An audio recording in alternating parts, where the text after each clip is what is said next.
Okay, the eyesight's getting a little bit worse.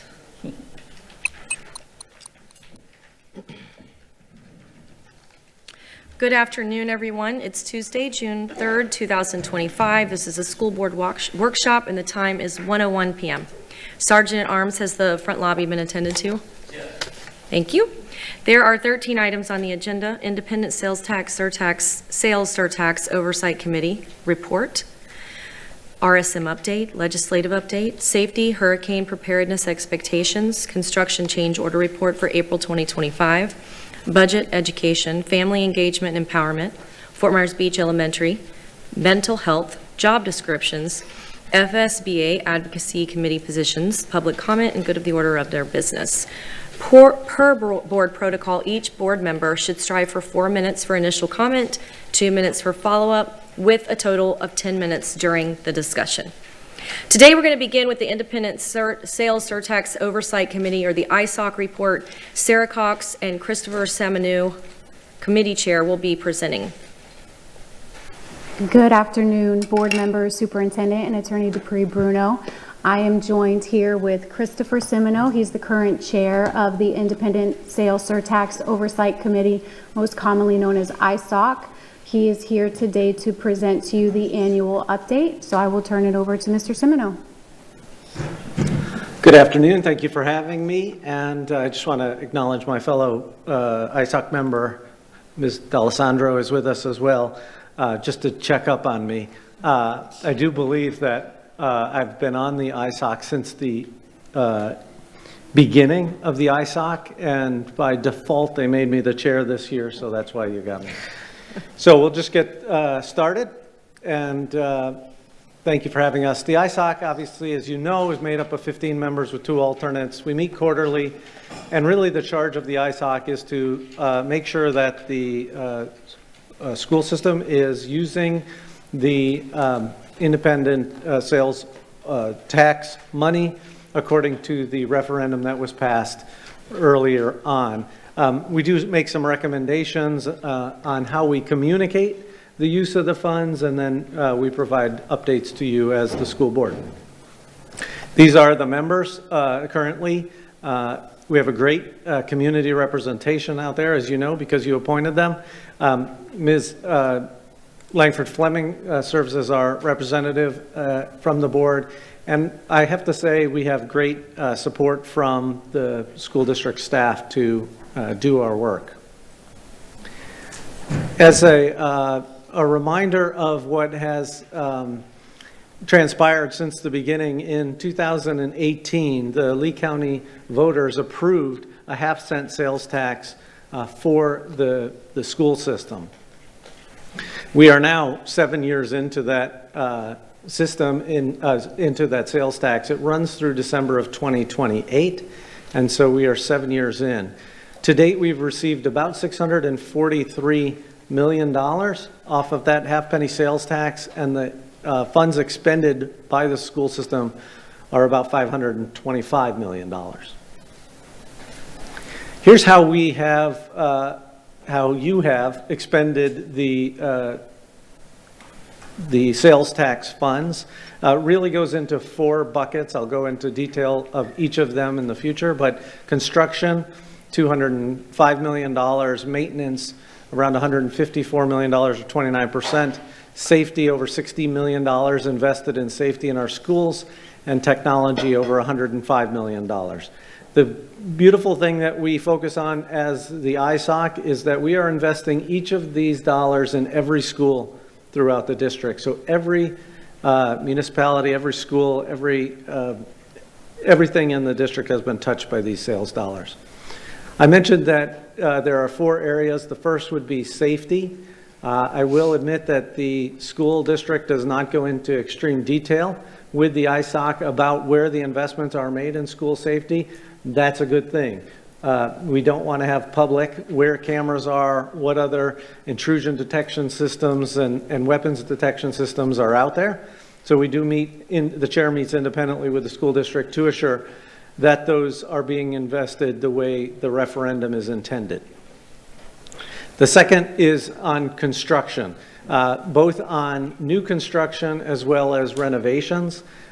These 3 schools were made entirely possible, maybe not entirely possible, but largely possible through the sales tax. So you see there's a middle school, a high school, and an elementary school that were all constructed thanks to the half-penny sales tax. On the renovation, we've also touched many of the facilities, the Lehigh Senior High renovation in 2020, Lemuel Teal in 23, and Franklin Park Elementary, which opened in 2024.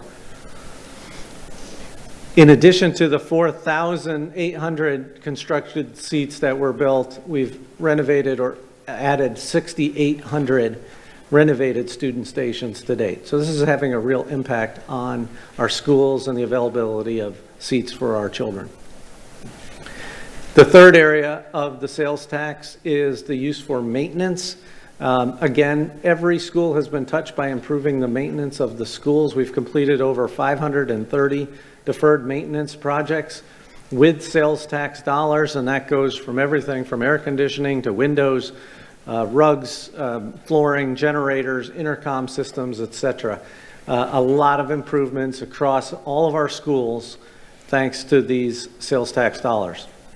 And the fourth area of investment that the surcharge has gone to have been the investment in technology. This was particularly important after COVID hit in 2020, where a lot of education moved remotely. So investments in Chromebooks, but also in-room investments in the interactive panels, control panels, server upgrades, et cetera. So significant amount of investment in technology. We also advise related to communication and community engagement related to the sales tax. The district has done an exceptional job of building the ISOC website, which provides a full dashboard of the funds that have been received and utilized, exactly where they're going and what schools they're being invested into across those 4 areas and across every school. It's really remarkable. I encourage you all to go to the website and review the utilization of the funds. And also on media coverage and getting this story out into the community. We've also put together presentations that have been made across our community to things like Rotaries, Chambers of Commerce, and we'll go anywhere, anytime to talk about the sales tax, the implications, and the work that it has done in our school system. And future presentations are still being scheduled, but if any of you know any group that would like to hear more about the sales tax, we'd be happy to go out and talk to them. I just will talk a little bit about this. On behalf of the ISOC, we're pleased to report to you that the utilization of sales tax has been compliant with the referendum that's originally created. So that is our charge, is to verify compliance, and I'm reporting to you that everything that we know, the school board is compliant with those funds being used according to the referendum. I'll raise a couple of concerns that we have at the committee level. The first is the sustainability of the sales tax program. This is generating in excess of $100 million annually for the school district, and you have about 3 years left on the sales tax. So what is the future plan for if the sales tax expires in 2028? And more importantly, what happens to the programs and the technology, the security, and the building that is supported by the sales tax? We do believe that we need to make the community more aware of the impact, so increasing our marketing and our community presentations is important to us. We are concerned a little bit about slowing revenues. We've seen a little bit of a decline in the revenue generation in the first quarter of this year, and economic uncertainty may lead to a reduction in consumer spending, which would therefore reduce sales taxes. We have some concerns about the investment of the sales tax in short-term investments versus longer-term investments. For instance, buying a Chromebook that may have a 3-year time frame. If you invest in a Chromebook in 2020 26, it will be outdated by the time you need to buy a new one, and you will not or may not have the sales tax to fund that after 2028. And then as we approach the end of the sales tax period, which again is 2028, how are we going to continue to market and advocate for either a continuation or a cessation of the sales tax? So those are concerns that have been raised around the committee table. And that's it. Happy to take any questions. Thank you. Superintendent and board members, any comments or discussion? Superintendent? Dr. Yes, Carlin? first of all, just very much thank you to Mr. Semino and to our team for preparing this presentation and bringing this forward. We really appreciate all of your hard work as a candidate. I had the privilege of seeing Mr. Semino out in the community and talking about the sales tax, and so just appreciate all of the committee's work on this and appreciate your personal involvement in getting out to the community. So we look forward to the conversation that the board will have today. Thank you. Mr. Fisher. Thank you, Madam Chair. Thank you as well to Mr. Seminow. Appreciate it, as well as Ms. Delisandro and all the other members of ISOC. We appreciate the hard work. One of the concerns you mentioned, and we've talked about up here for a while, is obviously the communication aspect. I really appreciate it. I mean, I know you guys were getting out to a whole bunch of different places, like you said, Rotaries and stuff like that. But I think if there's another way to, again, I know there's a lot of information out there, but maybe a more directed method, especially for parents to understand where these projects are for each school. Maybe perhaps, I know as communications, some of their, as things evolve in communications plan, perhaps that's something could look into to continue to help focus on that, just to see obviously what's given back with that. So that's all my comments. Thank you. Mr. Ribble. Yeah, Mr. Simona, we've talked at great length about this over at some of these events that you show up to speak at, and I think you made some great comments. I'm going to put you on the spot here a little bit because I'm concerned about the numbers that we'd be missing without this tax. Would it be fair to say the committee's recommendation is to not let this sunset in 2028, or is that too early to make that recommendation? The committee is charged solely with making sure the school district expends the funds according to the referendum. So it's not up to the committee to determine whether the tax should continue, whether the school district, that's a political question that the committee is not charged with. If you'd like me to answer that from a personal perspective, I'd be happy to. Yes, I would. But I sit here as a representative of the ISOC, and I don't want to speak for a committee in that way. Okay, understood. I'm just really concerned when I take a look at the numbers.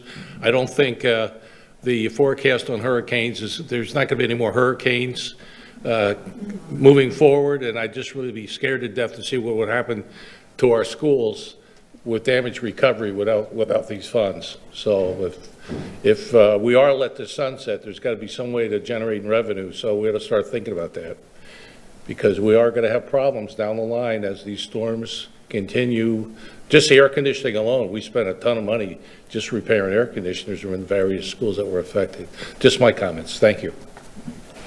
I'd like to hop in just quickly, just because my question is curtailing off this. Dr. Carlin, could you please clarify for maybe public that doesn't hop in our meetings often, but the damage done in hurricanes, is that mostly covered by FEMA funds? Were we tapping into that half-cent sales tax to do so, to repair damages through, what I'm talking about is only hurricane damage versus building our schools, upgrading technology and safety?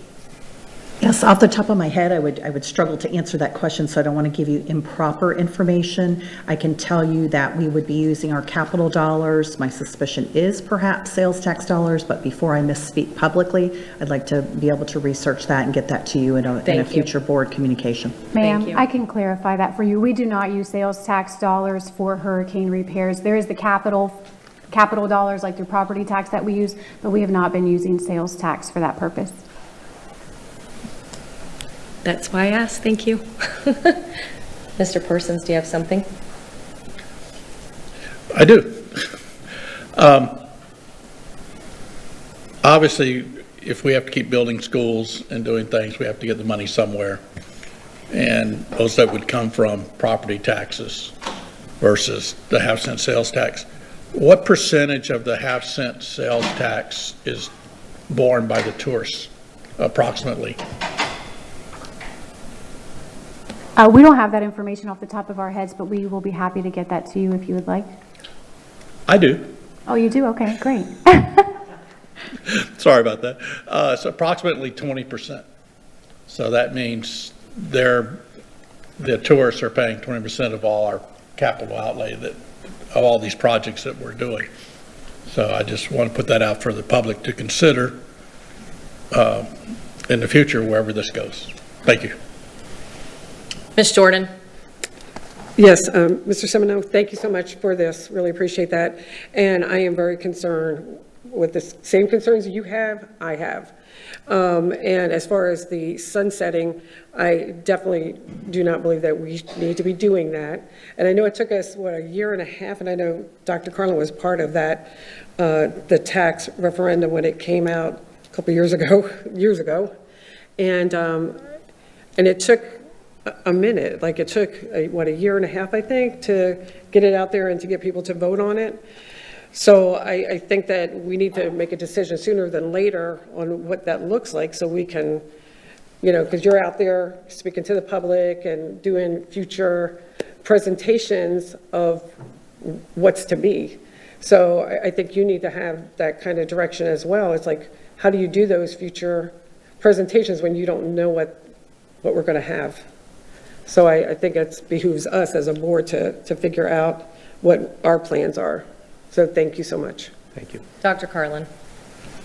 So thank you very much to our board for having this conversation. As Mr. Semino mentioned, if there is a decision made to proceed, the sunset date is 2028. And just as a reminder, we're 3 years out. So I do think there's still plenty of time for this board to have that conversation. I was sworn in at the end of November, so we are rapidly getting up to speed on all things that happen in this very large school district. This is certainly helpful information to have today, and I do believe that we will have a decision in advance of 2028, but those conversations need to continue, and I look forward to our continued conversation. Before we conclude, I just want to check in. I believe Ms. Schiaviano is online zooming in. Ms. Schiaviano, do you have anything? I kind of wanted to piggyback on the construction question. I know in slide 5, it mentions 204 million, I believe, in construction. Were those the projects obviously just additional, or was it the schools highlighted with like lineal teal, MSR, and those? Or were there others as part of the new construction? Those are primarily the schools that were referenced in the presentation. So the 204 million for those 3 at least. Right, it would include the 3 new schools as well as the remodels and renovations that occurred. Understood. Thank you. And for full transparency, the website has all the investments, and so you could drill down on each of those. On each amount for the construction arm for that 204? I'm sorry, could you repeat that, Ms. Schiaviano? You're saying for the website, I can drill down on that 204 million for the construction arm specifically on where that was? Yes, ma'am. Perfect. Thank you. Okay, if that's all, thank you for being here this afternoon and taking the time to present to us. Next, we have RSM, Matthew Blondell, RSM Director, Weiss Campbell, RSM Manager, will be presenting to us today.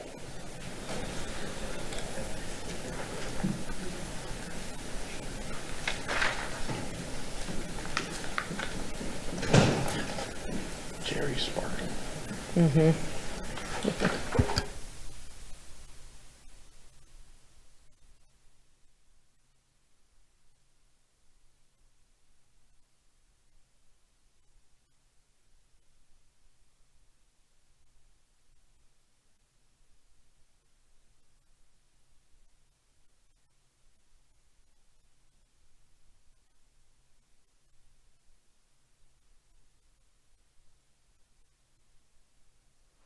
Good afternoon.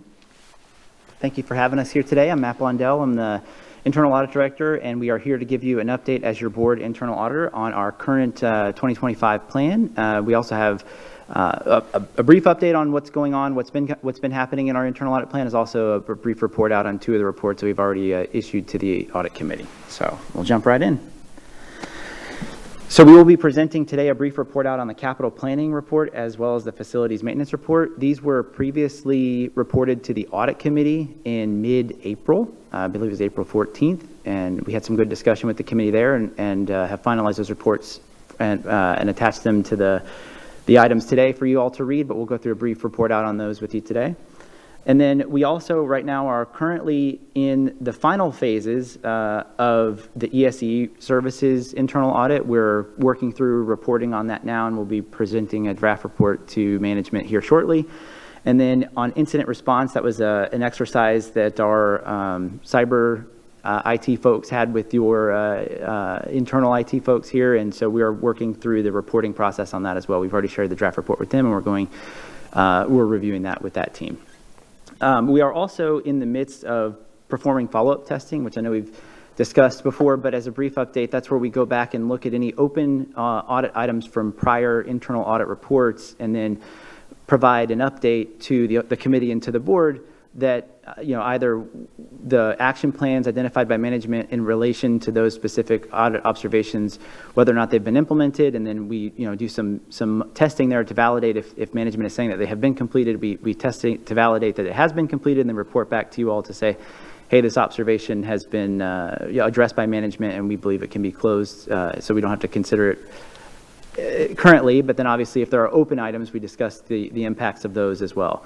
A brief update on the follow-up testing, since I know it came up in one of our last presentations to this board, was this concept of the district identifying some point folks to lead the charge on continuing in real time to follow up on prior audit observations rather than kind of waiting for us to ask the question of where we are. So we've had a couple of great conversations with some of the district leadership and understand that there have been individuals assigned to monitor that on a more real-time basis, and we're going to be working closely with that team to follow up on the prior audit reports and feel good, based on those initial conversations, that there's been a lot more proactive nature in addressing the prior audit report findings, so that hopefully things get closed out sooner rather than later, and we can report that back to the board. So I just wanted to provide that as a brief update. I think that's some positive movement that we've seen this year, and wanted to provide that brief update for you all.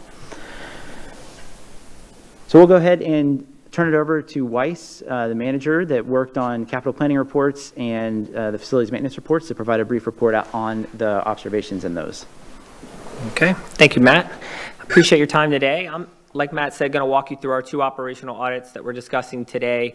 I know you've had an opportunity to look at the broader report, so I'll keep it relatively high level, and of course, we'll leave some time to answer any questions you might have.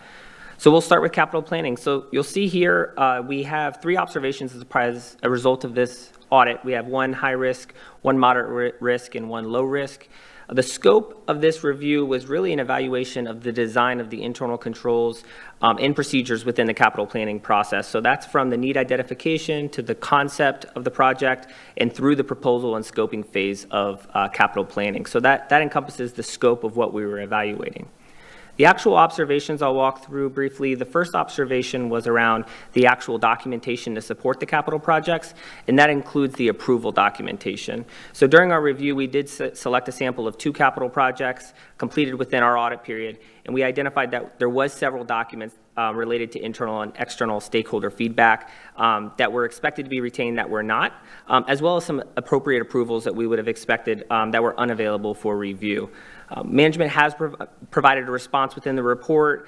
They agree with our recommendation and intend to establish clear guidelines for their SOPs, their standard operating procedures, to define what the responsibilities are for preparing and submitting documentation to make sure that that documentation is retained.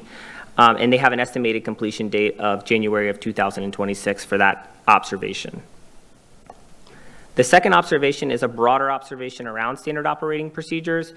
So of course, the district has significant experience as it relates to institutional knowledge as it relates to capital planning and construction, and we acknowledge that. But there is a lack of documented standard operating procedures that we would expect that outline critical aspects of the capital planning process. So should there be change in leadership or in personnel, these documents, these SOPs really capture the key parts of the process that need to be maintained to ensure smooth transition.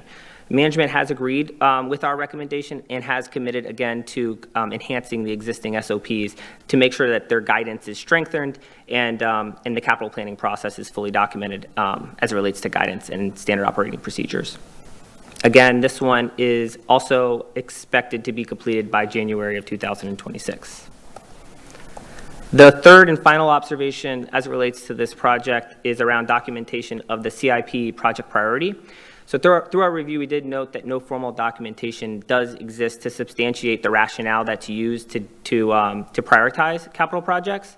So through our review, we did identify the primary influence is for prioritization of capital projects is the projected student capacity needs, of course. So with the greatest shortfall in student capacity being addressed first through the capital planning process. However, other capital projects could be, and we did see, maybe prioritized ahead of these capacity needs. But there's not necessarily any formal documentation that's maybe capturing that rationale through that process.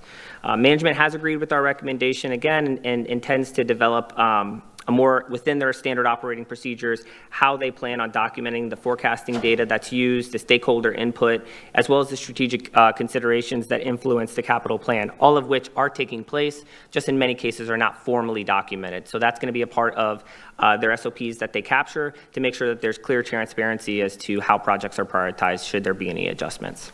That has an estimated completion date of August of 2025, so that should be completed here shortly. I will highlight, I think for both of these projects, what you'll find, so we're the outsourced internal auditor for 9 other school districts. We perform these 2 types of audits at many of our school districts. These observations are not uncommon, right? So we say that just to give you some level of perspective. I think that for both of these projects, but specifically for capital planning, there's been a lot of change recently, a lot of great change in process, which we try to capture in the background of our reports. So just wanted to add that context as we go through these reports. I'll pause. Any questions before I move to facilities? Ms. Jordan, then Mr. Fisher. Okay, thank you.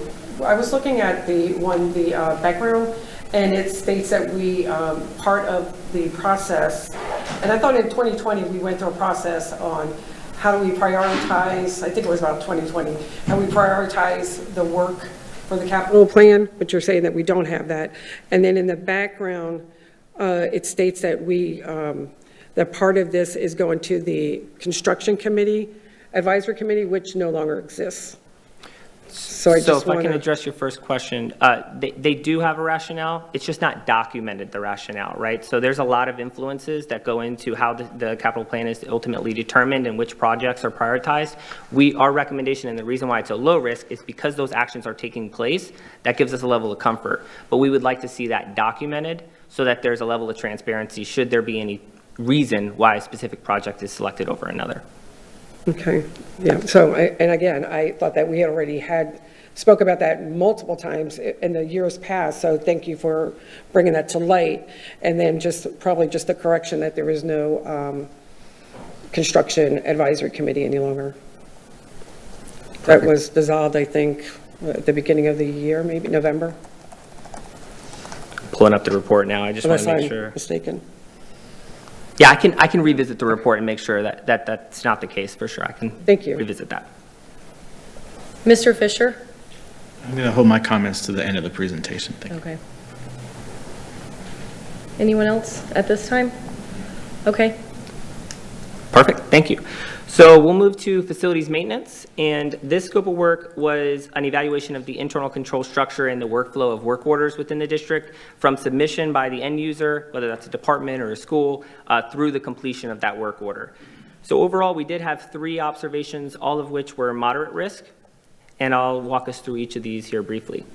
The first observation is around the prioritization of work orders. So currently, the district does have a system for prioritizing work orders. So that's captured in the background of our report. However, we noticed a few things. One, there is limited guidance that exists related to the definition and the proper utilization of these various priority codes that are available. And as a result, the district is not necessarily using the system as it's fully intended. So instead, what we're finding is majority of work orders are only being assigned to 2 priority codes, rather than leveraging the full range of priority levels that are out there. So for example, during our audit period, 99% of the completed work orders were only assigned to 2 categories. And there is many more than 2. And the categories define the urgency that should be assigned to getting that work order completed. What we got, management did agree with our recommendations as part of the report, and they do intend to develop and implement documented guidance for their technicians and their teams for assigning priority levels, and then develop more robust training for their maintenance supervisors on the revised prioritization framework, just to make sure that we're consistent in how we're assigning prioritizations to work orders, and to make sure that that resources are best allocated. The estimated completion date for that is January of 2026. Any questions related to this observation? Any questions? Mr. Fisher? Do we have any baseline on that for, sorry, I just lost my train of thought, comparing the average time to completion compared to other school districts? I know you have the internal data, but is there any kind of measurement or benchmark against other districts that would be available? So it's a great question. It's a very insightful question. And I was going to bring this up, but I'll go ahead and address it now. So one of the things I'd like to point out with these, all 3 of these, but in particular number 2 and 3 in this report, is that I believe this really represents an optimization of the current process. As Weiss mentioned, we do these, we serve in this capacity for 9 school districts in Florida, and as well as many other government entities in Florida and throughout the country. And I've had the pleasure of kind of focusing on facilities and construction related internal audits through my career. And so I've seen many dozens facilities management internal audits, and I would say that just the fact that the district here is capturing data and putting it into a system and even has a defined prioritization is more than half the battle, I would say. Many entities don't even have that. You know, they may have a system, but they're not actually putting the data in. We don't have any findings in here, which is very rare for us to issue a report without findings related to not capturing data that matters. And so that would include, you know, cost data on individual work orders, timing on individual work orders, the different types of prioritizations, how quickly they're being met, and whether or not they're what we would call like a service level goal to say like, okay, if we assign a 10-day period, has it been done within 10 days, those sorts of things. So the fact that that's even being captured, I think puts the district here beyond where we see many of our clients. But to answer your question specifically, Mr. Fisher, it would be difficult for us to compare it because of what Weiss mentioned, over 90% were all bundled into a single category. And so, I mean, it's indicative that they're probably not being appropriately categorized, and that's part of what the recommendation is, to appropriately categorize it. We could probably find some data through our prior reports to look at maybe just average completion times overall, but it would be very difficult to compare that to the Lee's specific categorization because they're all in kind of that one bucket, if that makes sense. Okay, so then, I mean, you normally do this anyway, but probably even a follow-up in a year from now to see how that's changed would probably give us a better... Absolutely. Okay. Yes, sir. As we would follow up on this, we would probably provide an update on, okay, now either the prioritizations have been rearranged or redefined, and here's where we are, and we would likely give some data in the background or in the follow-up report to show, to evidence that it's, the prioritizations are being used and adhered to in a different way. Okay, thank you, sir. Mr. Ribble? Yeah, I have a question. Why would it take so long to get this corrected? It sounds like you put a date out there of January of 26. Why would it not be sooner than that? And if we point this thing out, they should be able to do this coding ASAP as of Monday, I would think. So many factors go into, I mean, this management's deadline that they have agreed to. Many factors go into that. I would have to defer to management on the specifics as to, why they picked that date, but, coding certainly part of it, making sure that the system has the capabilities, and then I don't want to speak for management, but reviewing the current prioritization definitions and determining whether or not they want to keep those or whether or not they want to use a different hierarchy. There's many decisions, I'm sure, that go into that. Dr. Carlin? Yes, if I may, just to piggyback on something that Mr. Rebel said. So one of the things that this administration is working on is the word urgency. Getting things done in an appropriate amount of time. That's why I appreciate your question, Mr. Fisher. When I first saw 104 days, to be quite honest, that does not meet my expectation. I would love to see other comparative data, but having been a school-based leader for 18 years, I can tell you that our work orders have been problematic for a number of years. And so Rome wasn't built in a day. What I am very excited about is our operations team is looking at that data, using their very best thinking. We have Mr. Cook in there now, who I've borrowed from Riverdale High School to put a school lens on the things that are coming forward. Again, my expectation is things happen more timely, and that is the work of not only Mr. Cook and Mr. Stevens in his current role, but also with our new COO coming in starting July 1. So you've hit the nail on the head, Mr. Ribble, and my expectation is things happen quickly but thoughtfully.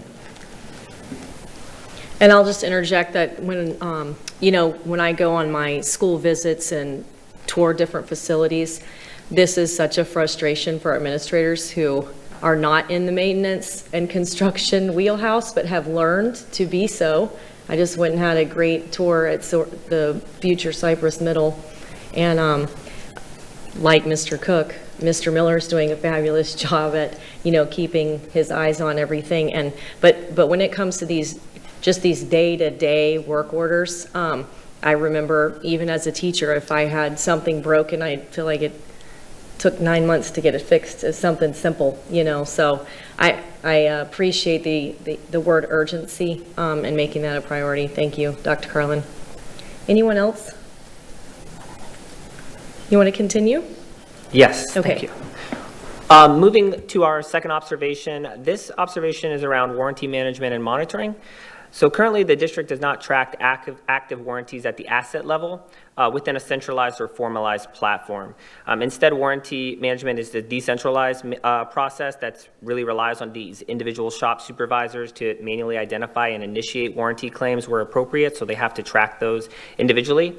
And while we didn't identify any samples within our audit period, with any evidence of misuse or inappropriate management of warranty, there is, of course, still risk, right? So without a centralized listing of assets and their active warranties, there isn't a consistent way to monitor warranty coverage to make sure you're not overspending on things that are under coverage, but more importantly, that we're maintaining warranty requirements to make sure that when you do need them, that we're doing the proper due diligence and maintenance up front to make sure those warranties are active when you need them. So management has agreed with our recommendation. PeopleSoft does currently have the capacity to identify the warranty at the asset level when the asset is created within the system. So that is the action that management plans to take on. They're going to collaborate with the business data systems to activate that warranty tracking capability within PeopleSoft so they can take advantage of that. So management will identify the relevant assets within the system, gather and verify warranty information, and then define each asset within that asset management module within PeopleSoft. This will help make sure that each asset is identified and tied to a proper warranty, which should assist in tracking and maintaining warranties moving forward, hopefully reducing cost. This estimated completion date is May of 2026. And I think that longer lead time obviously is reflective of the work that will need to take place to make sure all warranties are captured. The third observation is around performance indicators and monitoring procedures. So Matt briefly alluded to this. We did note that the district lacks defined and consistently monitored KPIs within maintenance to evaluate their performance. There is certainly some significant efforts that have been made by the team, and they're currently creating and presenting some of their reports internally, but most of the reports they're running are high-level analysis, such as year-to-date total work orders that are requested versus closed, for example. So very high level. Management has agreed with our recommendation and does plan to capture key points within the work order process within PeopleSoft and create KPIs to evaluate the performance against. Maintenance administrative staff will monitor compliance and evaluate for potential KPI goals so that they can hold themselves accountable, hopefully to effectively reduce those lead times and any bottlenecks that may be taking place during the maintenance process. The estimated completion date on this item is July 2026. And that is our third and last observation. Any other questions? Before I ask the board, I just want to check in if Ms. Chaviano has any questions at this time. Not at this time, thank you. Dr. Carlin? Yes, so just to begin, thank you very much, gentlemen, for this presentation. We've had an opportunity to speak offline about the opportunities for improvement. The way that I see these, as I know our board does, is an opportunity to get better. We don't view them negatively. We view them as a real positive opportunity to improve our processes and to get better at the work that we do. There was a reference made at the beginning that I wanted to let you know about. When I came into the district after I was sworn in, and we had some conversations as a team about all of our audits. And my concern was something that they alluded to, and that is to have a way to track all of our audits. What are the findings? What are the remedies? And very importantly, how are we ensuring that those remedies are sustainable? So we don't fix things just to respond to an audit. We fix things forever. And so involved in our standard operating processes and procedures. So Dr. Cupid McCoy has taken on this work for us, where she is actually has developed a tracking system for all of our audits, whether it's from the state, the federal government, from RSM, whoever comes in to provide us with an audit. And then her responsibility is to get with the appropriate team member in charge of that area and to ensure that those remedies become the way we do business. And so that to me was a missing piece, just listening and coming in this neck of the woods. And again, if we're going to value our audits, we value them not by just saying we fixed it for July, but we have fixed it now for a lifetime. And so just thank you very much for helping us get better. Any other comments? Mr. Fisher? Thank you. Thank you to Superintendent for that.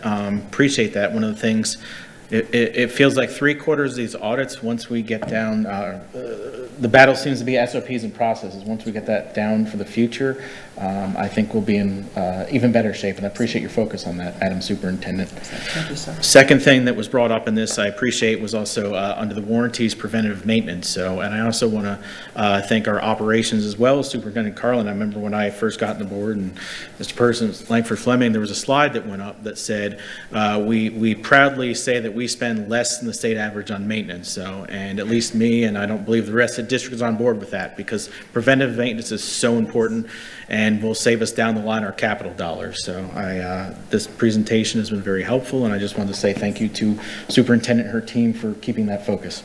Thank you, sir. Any other questions?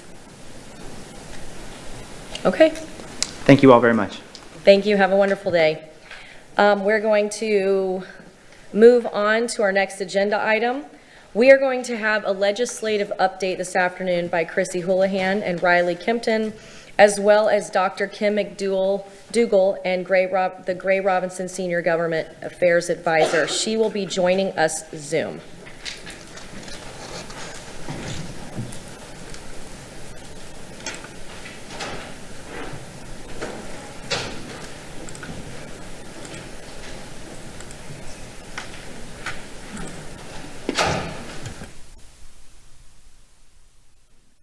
In addition, with a simple Google search, we can see that Michigan's thinking on some ideological issues had evolved under Dr. Ono's leadership. Kim, was that you by any chance? Yeah. It was? Okay. Ms. McDougall, are you on the phone? Politics. I'll go ahead and get started. I do know, and I'll get into that later, budget conferencing is going on, so she is working hard monitoring multiple screens right now. But good afternoon, Superintendent Dr. Carlin and board members. Today we are excited to share with you our 2025 legislative updates. First, I am going to give a brief little update on our federal work. So a couple weeks ago, myself, Chair Fisher, and Chief of Safety and Security, David Newland, traveled to Washington, D.C. alongside our federal lobbyist, Tracy Pugh, to advance our ongoing advocacy efforts at the national level. During the visit, we held productive meetings with key federal stakeholders, including representatives from the U.S. Department of Education, the White House Liaison Office, the Department of Homeland Security, and the offices of Senator Rick Scott, Senator Ashley Moody, Congressman Byron Donalds, Congressman Greg Steube, and Congressman Jimmy Patronis.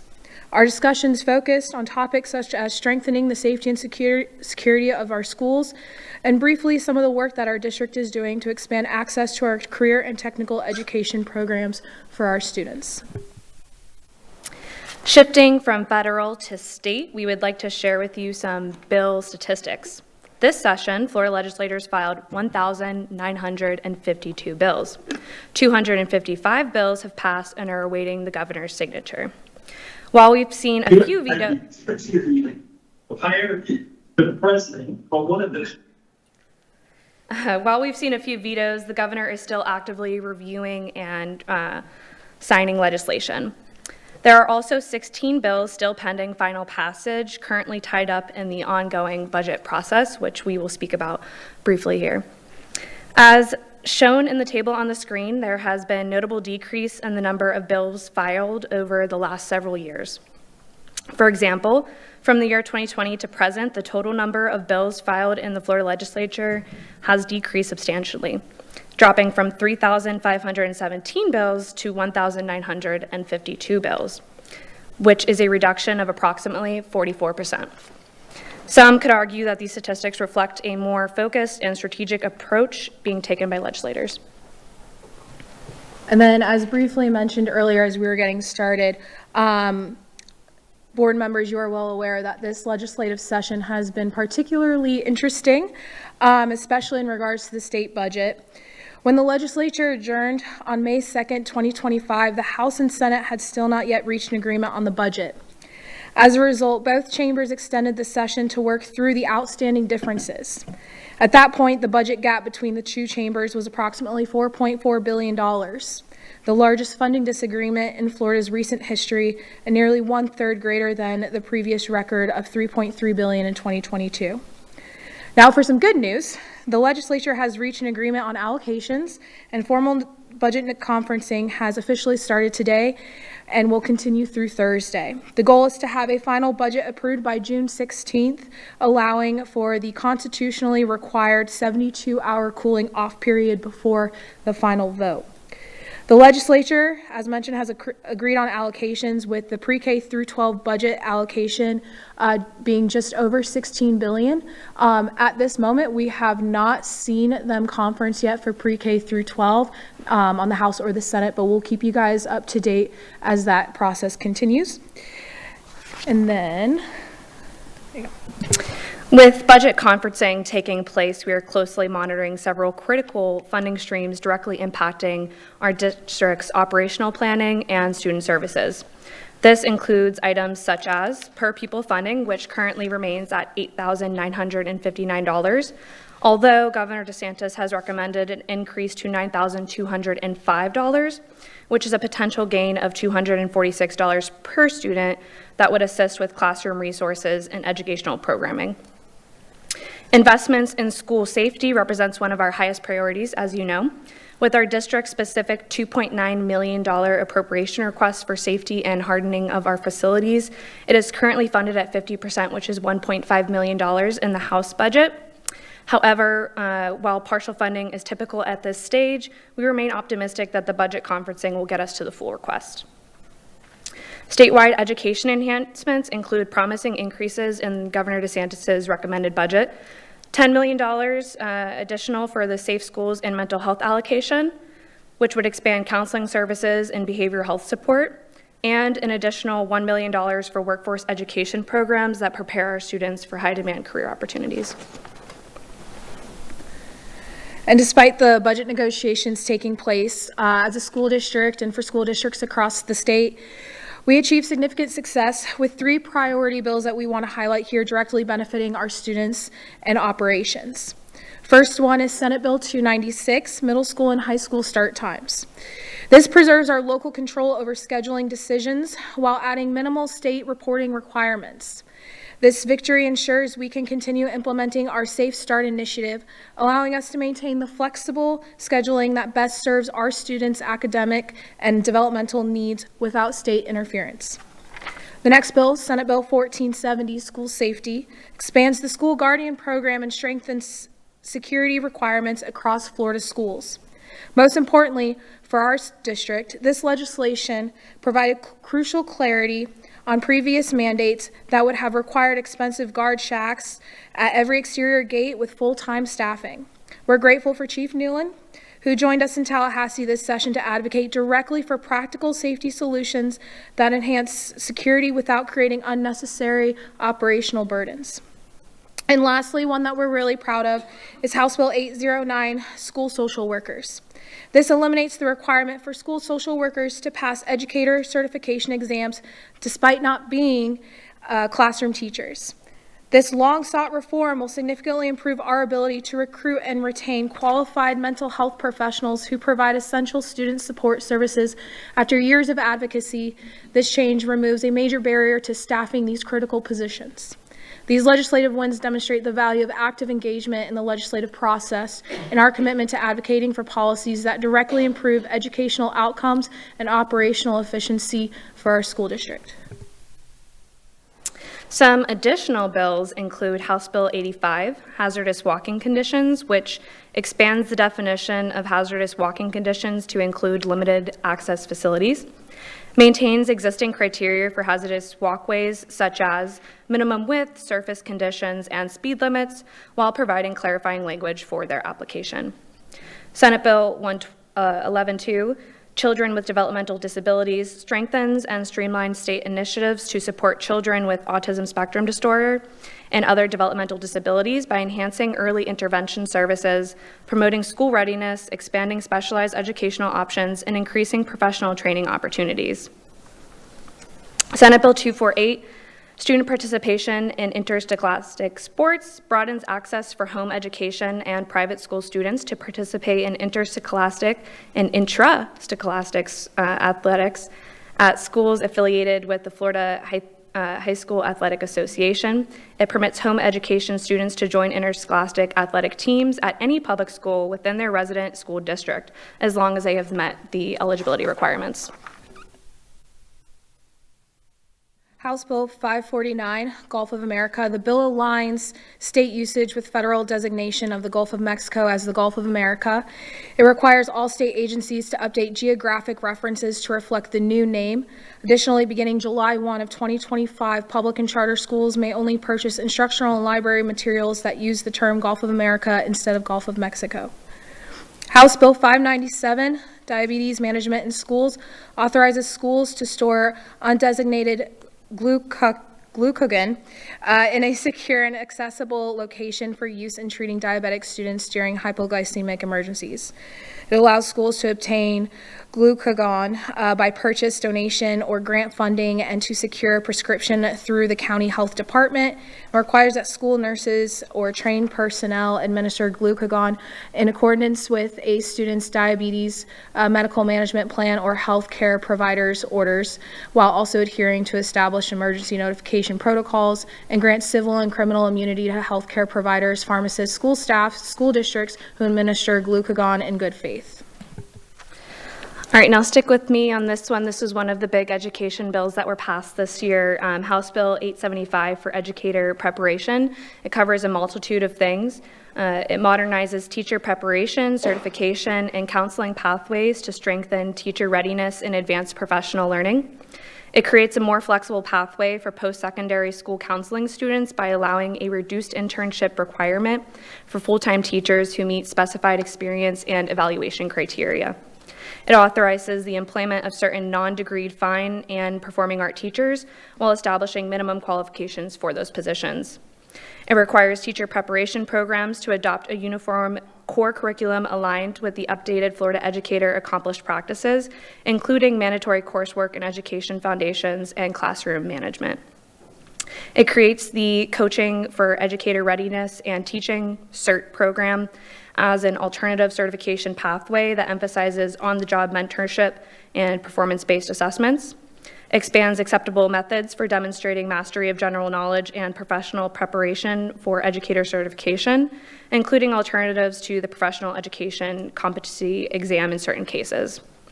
And it mandates the integration of training on evidence-based instructional materials and research-based reading strategies into professional learning programs. That whole bill is really going to be waiting on the Department of Education to give us clarity and guidance in many of those different areas that were mentioned. House Bill 969, reporting of student mental health outcomes. This requires OPAGA in collaboration with key stakeholders to evaluate and report on school district compliance and outcomes related to mental health services. Requires a final report by December 1st of 2026, assessing continued compliance, performance, and outcomes of school-based mental health services and providing recommendations to enhance system capacity and program integration. Senate Bill 1070, electrocardiograms for student athletes, also known as the Second Chance Act, requires high school student athletes to undergo at least one electrocardiogram screening prior to participating in interscholastic athletic competitions, while allowing exemptions for religious objections or qualifying medical exceptions. It directs the Florida High School Athletic Association to adopt rules prohibiting participation by students with abnormal ECG results until they receive medical clearance. Provides liability protection for schools that rely on ECG results and accompanying medical clearances, and requires school districts to pursue public-private partnerships to offer low-cost ECG screenings to students. And then, Senate Bill 1102, School Readiness Program.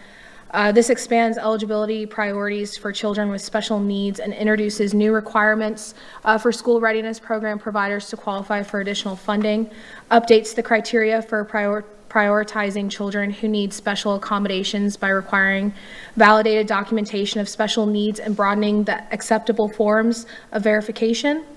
Allows school readiness providers serving children with special needs to receive a special needs differential allocation if they meet minimum program assessment standards, complete designated staff training, and uphold ongoing professional development requirements.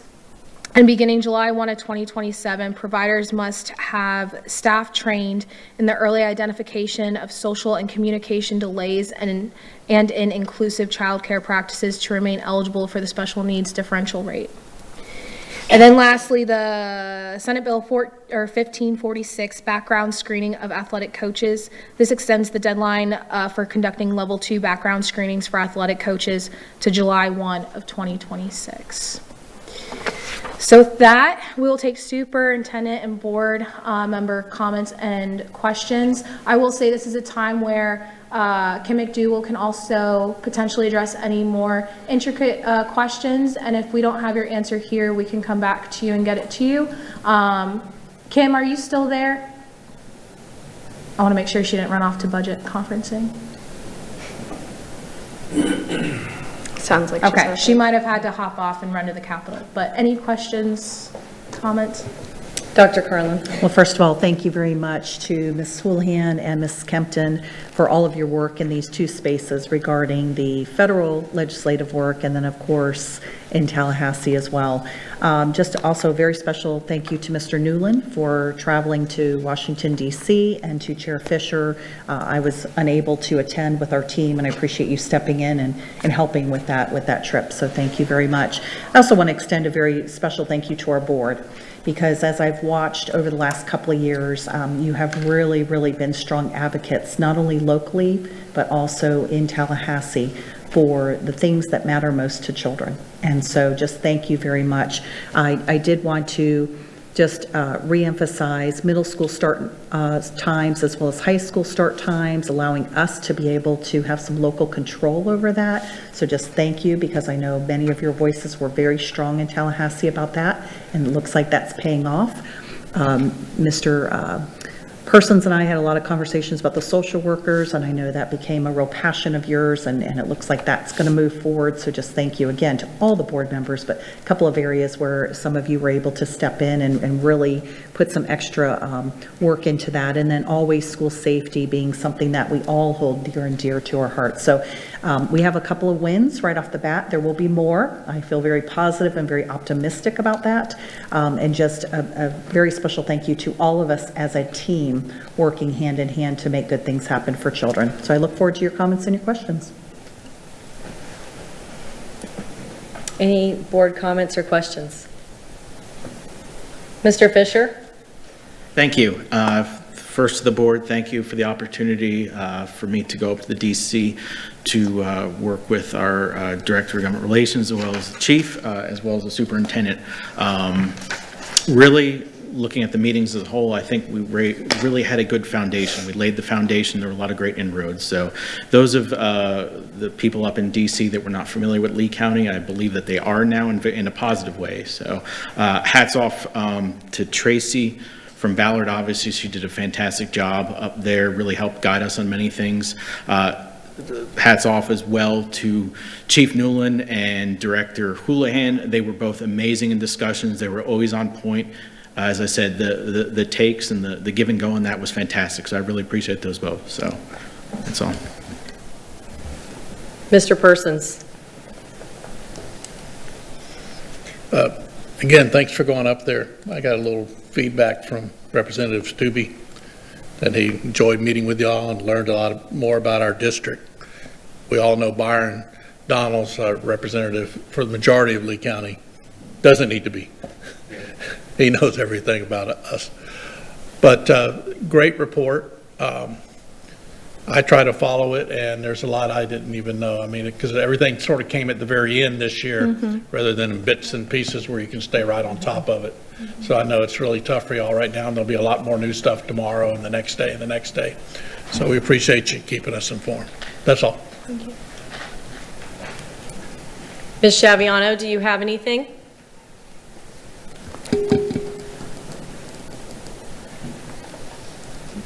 I don't have anything, thank you.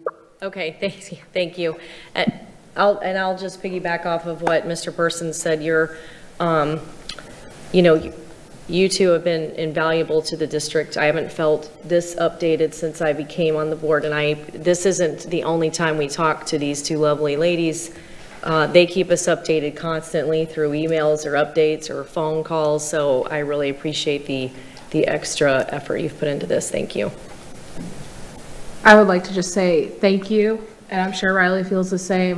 We love this job, and it means a lot when you go to Tallahassee and DC, and you're really fighting for these teachers and students, and that's what really makes it worth it. So thank you.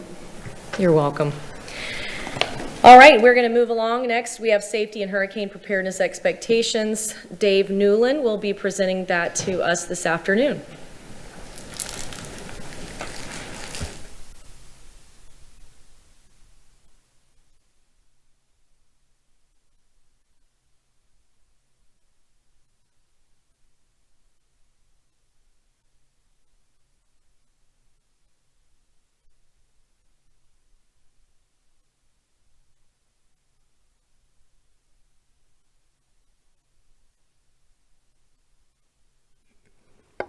Good afternoon, Board. Dr. Denise Carlin, Superintendent, and our Board Attorney. Again, this is the hurricane update. As we know, we're getting into hurricane season as of June 1st. So I just want to go over a couple things. One of the things is obviously with the Lee County Emergency Operations Center. They just recently had their ribbon cutting on May 29th. Some of the things they've added more technology. They have something called, you'll see on here, the multi-screen or high visibility seamless technology. So basically what that really means is it goes from a multiple screen to a single screen or one larger screen with a better visibility. So they've enhanced the visibility or technology. If you've been, I think most of you have been into the EOC, so you'll see better technology in there as well for that. Just newer upgrades as far as telephone upgrades, carpeting, furniture, and I'll go into further in the presentation with the added building attachment to that for more space. When it comes down to actually have a hurricane, or we have staff there, places to sleep, and other breakout rooms. Again, this will be reopened on June 1st as well. The EOC is also moving to something called Nexus, which is really a new version of Web EOC. For those of you who don't know what Web EOC is, it's really a version of how we, the software program they use within the Emergency Operations Center. It's a way of recording any logistical needs, requirements, documenting things that happen, basically of a timeline during a hurricane event. We can go back, so that's how you put requests in and so forth. So everybody that works in the Emergency Operations Center does use this system, including the school district as well. Additional information also, they included something from the National Weather Service briefing slides that also includes GeoDivision COPS, they call it. Basically what really that is, it's a basically, it's a GIS or spatial data that divides the geographical area into more smaller or manageable units or purpose for emergency preparedness, response, and recovery efforts. They can break down the area that maybe has been affected by a storm to concentrate more and break it down at more specific, smaller areas, more detail. Also, they are also adding a level 2 activation, which they've already had, but when they have a level 2 in the future, you'll see operations section will be staffed with the branch directors at a minimum, and this really assures the response sooner from different partner agencies that will respond to the EOC with an upcoming storm in the future. Lee County Emergency Operations Center has also incorporated something called ReadyOp. Then this is a mass communication system for EOC responders. It also will be made available for those that are respond to Emergency Operations Center. Again, this is a mass communication device, so it helps us to just during an event, those that are actually either in the operation center or outside in the field, just better communication. As we all know, when a storm hits, it really depends on really what's availability of communication, what's available, what's still working. We know certain things go down, so it provides another mass communication and a faster response. There are shelter managers that also are assigned to our schools or other shelters during an event. Will also be issued cell phones as well for better communication efforts. We have found from past events that obviously communication is always a challenge, so the more we can establish better communication, technology and supplies, it increases our efforts to get them what they need at that time. You can see a little bit from the pictures here. This is the part to your left. The two-story is the new addition to the Emergency Operations Center. That's your breakout area basically for more sleeping areas, offices, shower locker rooms and so forth. Obviously, when you have an event like this, you're not leaving the Emergency Operations Center. You have a lot of people that are currently use the older version of the facility, which is to your right, the one story. So this allows for more room.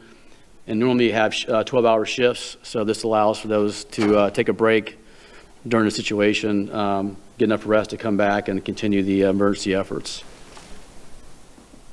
Oops, sorry. Again, another view of that. I think some of you may have been to the groundbreaking, I'm not sure, but it really is a big difference and change, and will definitely be very helpful. Hopefully no time soon we'll have to use it, but it's there if we need it. So some of the things we're working on here in the school district level, I want to mention real quick. We obviously, after any storm, we always have an after action. We look at our shelter managers, our principals, our staff that are in the shelters, and we've had several meetings with the Emergency Operations Center, the county, to really go over after action what went well, what didn't go well, and how can we improve moving forward.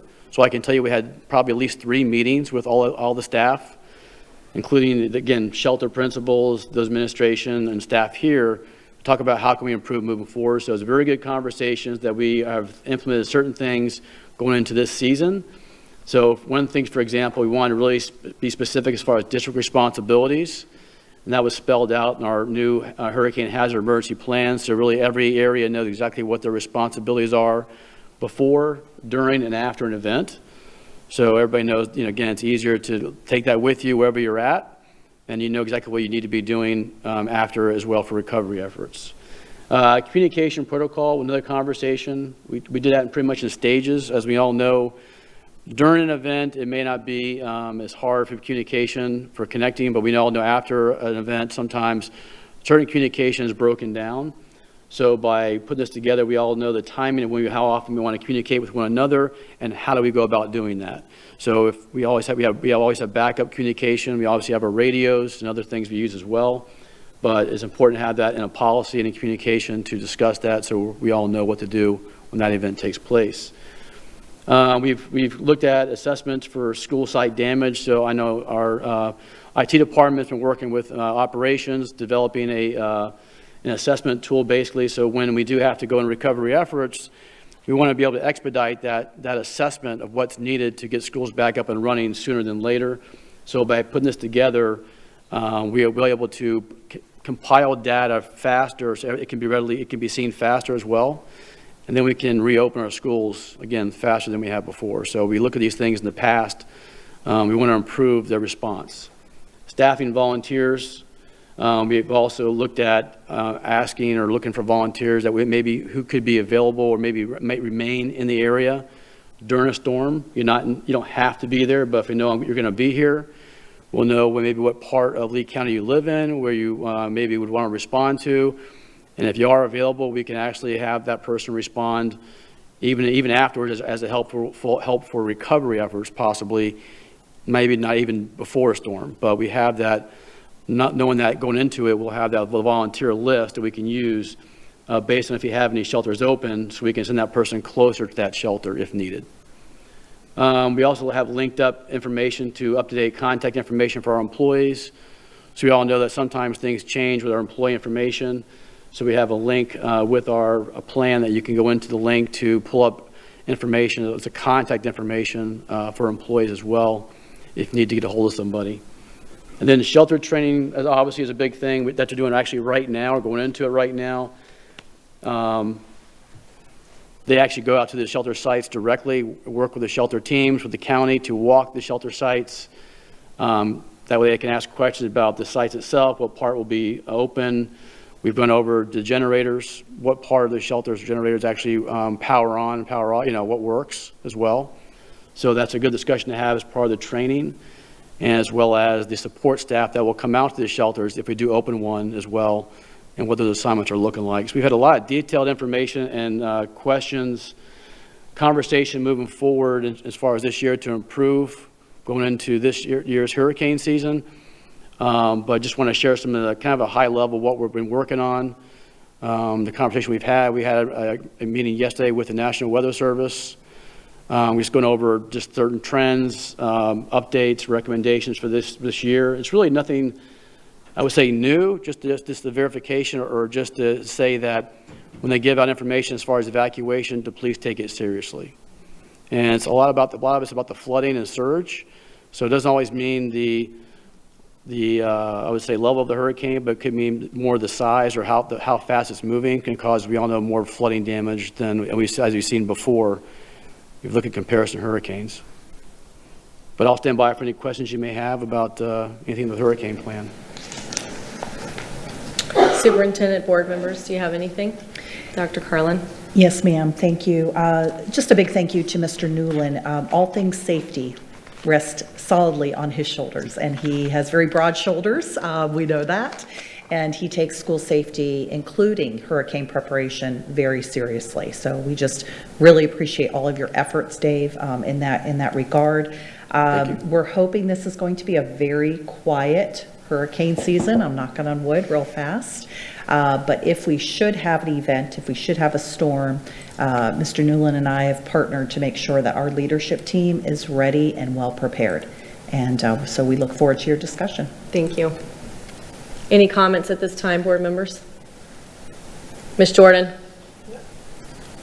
I just want to say thank you. I've had the luxury, I don't know if it's luxury, of spending many days at these shelters, and the teams that you have in place are superb. I mean, what they do for the families and the people who come there. Are all of them going to be animal-friendly as well? I was just curious on that one, because I know that just does a lot to the schools when they bring the animals. Yeah, currently, yes. Right now they are. The ones that they would open, again, would be pet-friendly. We've had those discussions, too, to make sure that they bring enough crates and supply. Obviously, something that isn't always enough, but we try to encourage those that are bringing their animals to please bring a kennel with them as well. But right now, that's how it is currently, yes. Okay, because I know that the schools that had them, it took them a little bit longer to open because they had to disinfect and all of that. So Yeah. thank you so much, though, for this. I really appreciate it. You're welcome. I'm going to check now. It's been brought to my attention, Ms. Giovanelli is online. Do you have anything? I'm good, thank you. And Ms. Chaviano? I'm good, thank you very much. Okay, thank you. Thank you. Moving on, we are going to have our construction change order report presenting today is Scott Rickenbacker. This is for April 2025.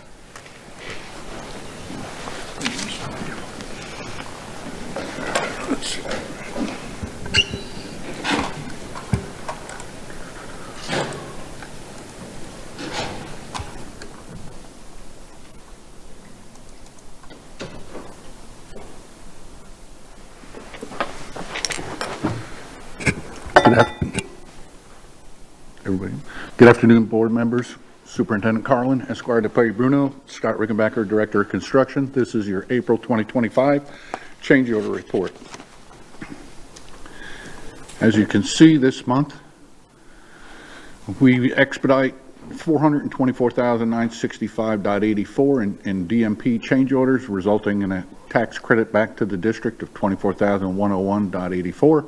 Non-direct change orders, we had $12,699.49.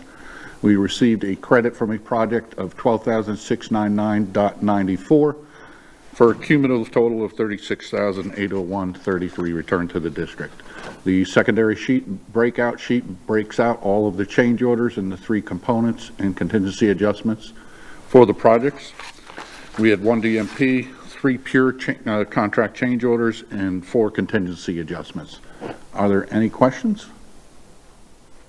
Board members, any questions at this time? No, I just want to add this, you're on a roll here with these change orders. Saving us a ton of money, so keep up the good work. Yeah, this was a light month. I appreciate that. Thank you. Have a great day. Thank you. Next, we'll have our budget education presented by Dr. Amy Desamore and Kelly Leckner.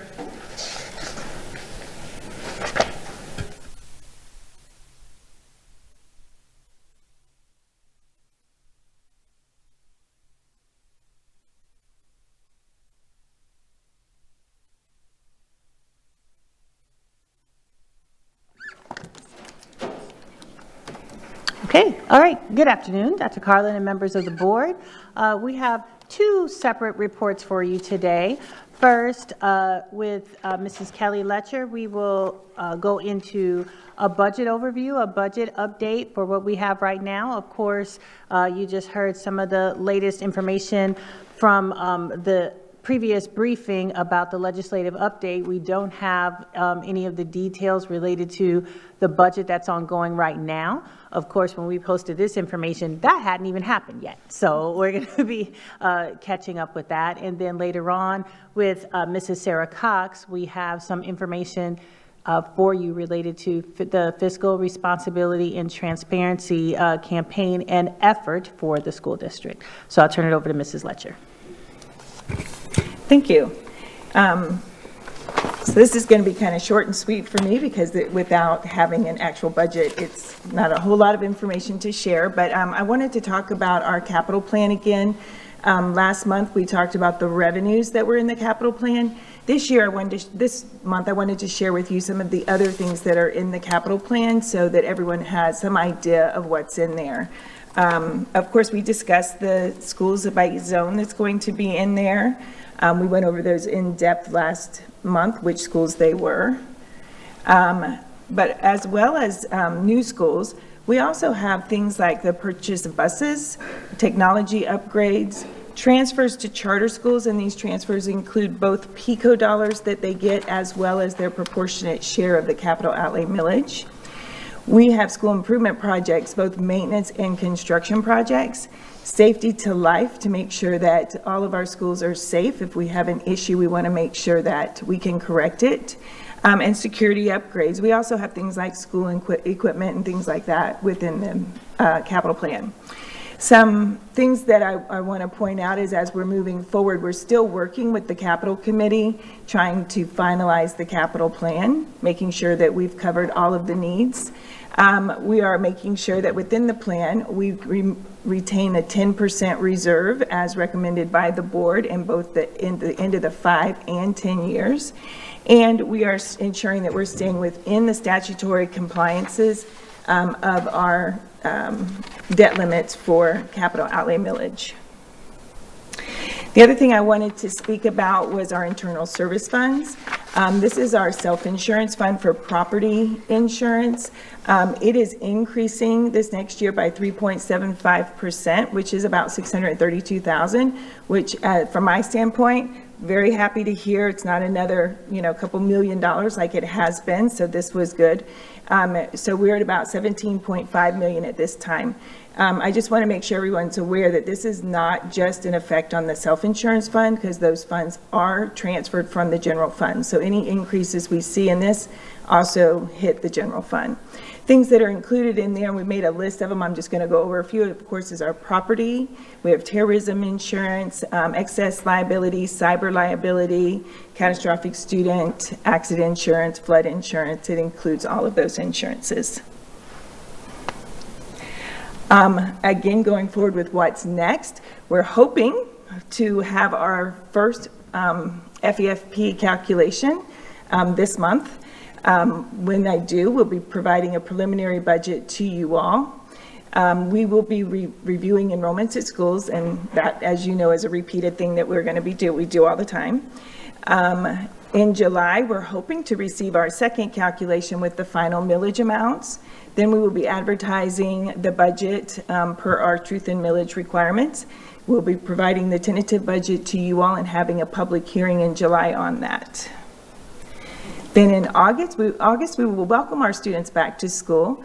After we welcome them back, we will have a count at day 10 to adjust allocations at the schools based on where the kids really show up. We'll be finalizing the budget in August, and then in September, we will have our final public hearing on the budget, and then, of course, give all of the documents required by the Department of Revenue and Department of Education to them. And really, that's all I have right now. So if anyone has any questions. Board or superintendent, do you have any questions, follow-up? First of all, thank you very much to our finance and business services team. We really appreciate all the information that you provided for us, and we look forward to the board's conversation today. Any other questions, comments? Mr. Ribble. Yeah, I just want to compliment, I appreciate the department spending some time with me the other day, an hour, to dive into some of these numbers, and I really appreciate your time and thank you. Make me understand where some of these numbers are coming from. Appreciate it. Thank you. Thank you. Ms. Giovanelli, do you have anything? No, right there. Ms. Shaviano? I do not, thank you. And I do not, thank you. Okay. Thank you. All right. Thank you, Kelly Letcher. And we will now kind of transition into fiscal responsibility and transparency. Thank you, Mr. Ribble, for recognizing that time. We really are trying to put in everything that we need to make sure that we're getting the feedback from you all as to the information that you need to see. So appreciate that. So next, in that same vein, we know that this year the district has taken on a major priority in terms of fiscal responsibility and transparency. So we've been working with the superintendent, with groups from the community, with groups within the district in order to compile and create information that hopefully will further that priority and further that effort within the district and outside of it as well. So we wanted to present to you some information related to fiscal responsibility and transparency, which in turn will be a major information or communication campaign within the month of June. And this is the type of information that we're asking for and the type from the community and the type of information that we're giving to the community, and are looking forward to your feedback on that today. So first, in terms of fiscal responsibility, we need to be asking some questions of from people, our stakeholders, and there are many, about what they know about the district's budget, how they feel that we've been successful in demonstrating fiscal responsibility, and how people feel that we can improve in demonstrating fiscal responsibility. So some of the major pointed questions that in this responsibility and transparency campaign we feel like we need to ask, so that we can answer those questions. And in turn, we wanted to present or make sure that there was understood some common information related to the budget. So these are some of the pieces of information that we're compiling to present to the public in digestible and bite-sized pieces for people just to gain a little bit more of an understanding related to our budget. Something like this where, as you all know, we have this year a $2.9 billion budget in the types of different sections or parts that budget is divided into, so people get a better understanding of what really our budget encompasses. And then in turn, where those dollars come from. So looking at our total budget and understanding that most of those dollars come from local sources, and then how much really comes from the state level versus how much comes from the federal level. So just some basic information related to our budget and revenue sources that we feel that would be important and interesting for people to know. And then in turn, what the impact of those dollars are. When we talk about fiscal responsibility and transparency, a lot of times we focus on the numbers, and it's important to understand the impact of those numbers or dollars. We serve over 89,000 students, and that's a growing number. We also have close to 12,000 employees, so we have a direct impact on them and their well-being as well. But not only that, we have an impact on this community in this county as the second largest employer. Again, serving those employees in a positive way and providing them competitive wages and benefits, but also local businesses. A good portion of our dollars are spent in the community, so we also have an important role in economic development here in the county. And with our over 89,000 students, we want the community to know who we're serving. We in the district, through our daily work, we know who we're serving. We understand the breakdown of our students, but understanding the breakdown also helps us understand their needs, and then developing the best educational outcomes for them. So when we communicate this information with the community about fiscal responsibility and transparency, we don't want them to just understand the numbers and the budget. We also want them to understand who we're serving. With the general fund being our largest bucket of money, it's important that we communicate how those dollars are spent.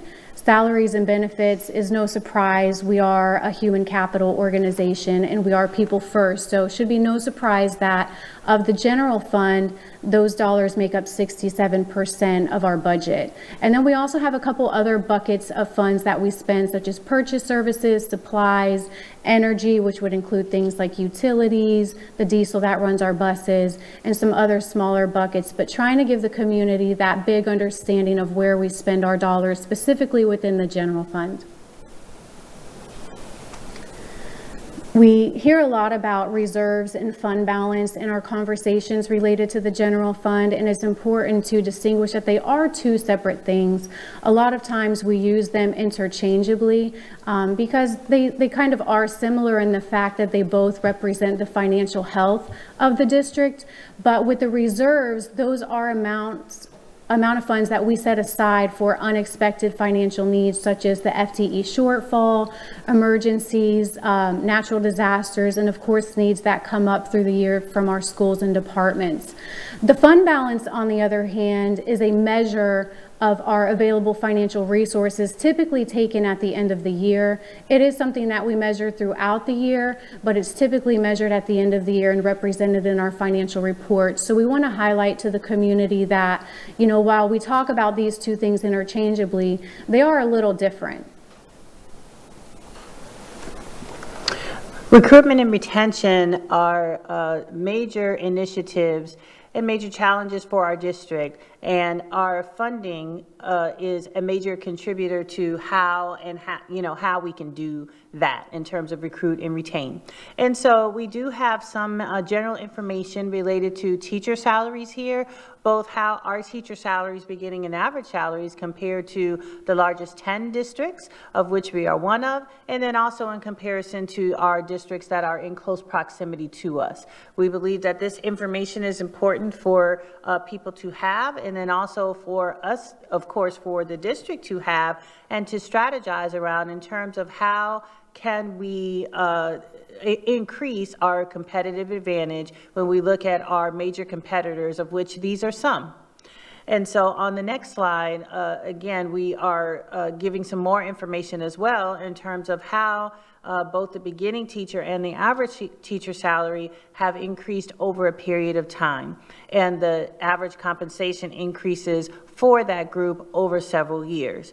Again, we believe very important information for us and the public to have, to be able to discuss, to be transparent, and then to also determine what are the implications of this information and how will it guide us in our future decisions as to what will happen in the future with salaries, not just for our teachers, but for all employees, of which funding sources are a major contributor to and a very important piece of the conversation as we determine how can we react and be proactive in the future.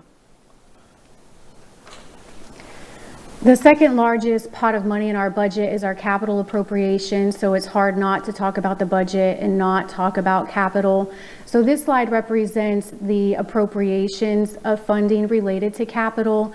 The revenues coming into capital would include sales tax, property tax, impact fees, and some state funding. So capital is primarily, like the general fund, funded from local dollars.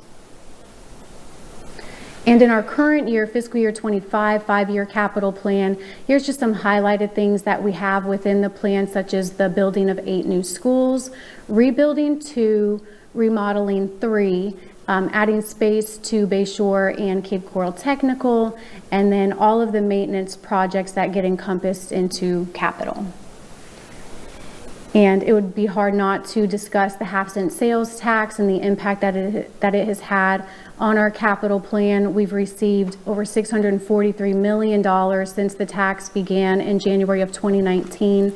And of course, hitting those 4 major areas such as technology, safety, maintenance, and construction. And so just to wrap, we need to hear both from our stakeholders and from you all how we can better connect with all of our stakeholders to share this fiscal information, and is this and other things the right information to share? What do we believe that people are interested in hearing, and how do we believe they're interested in hearing it? We have a major communication campaign for June that is all about fiscal responsibility and transparency.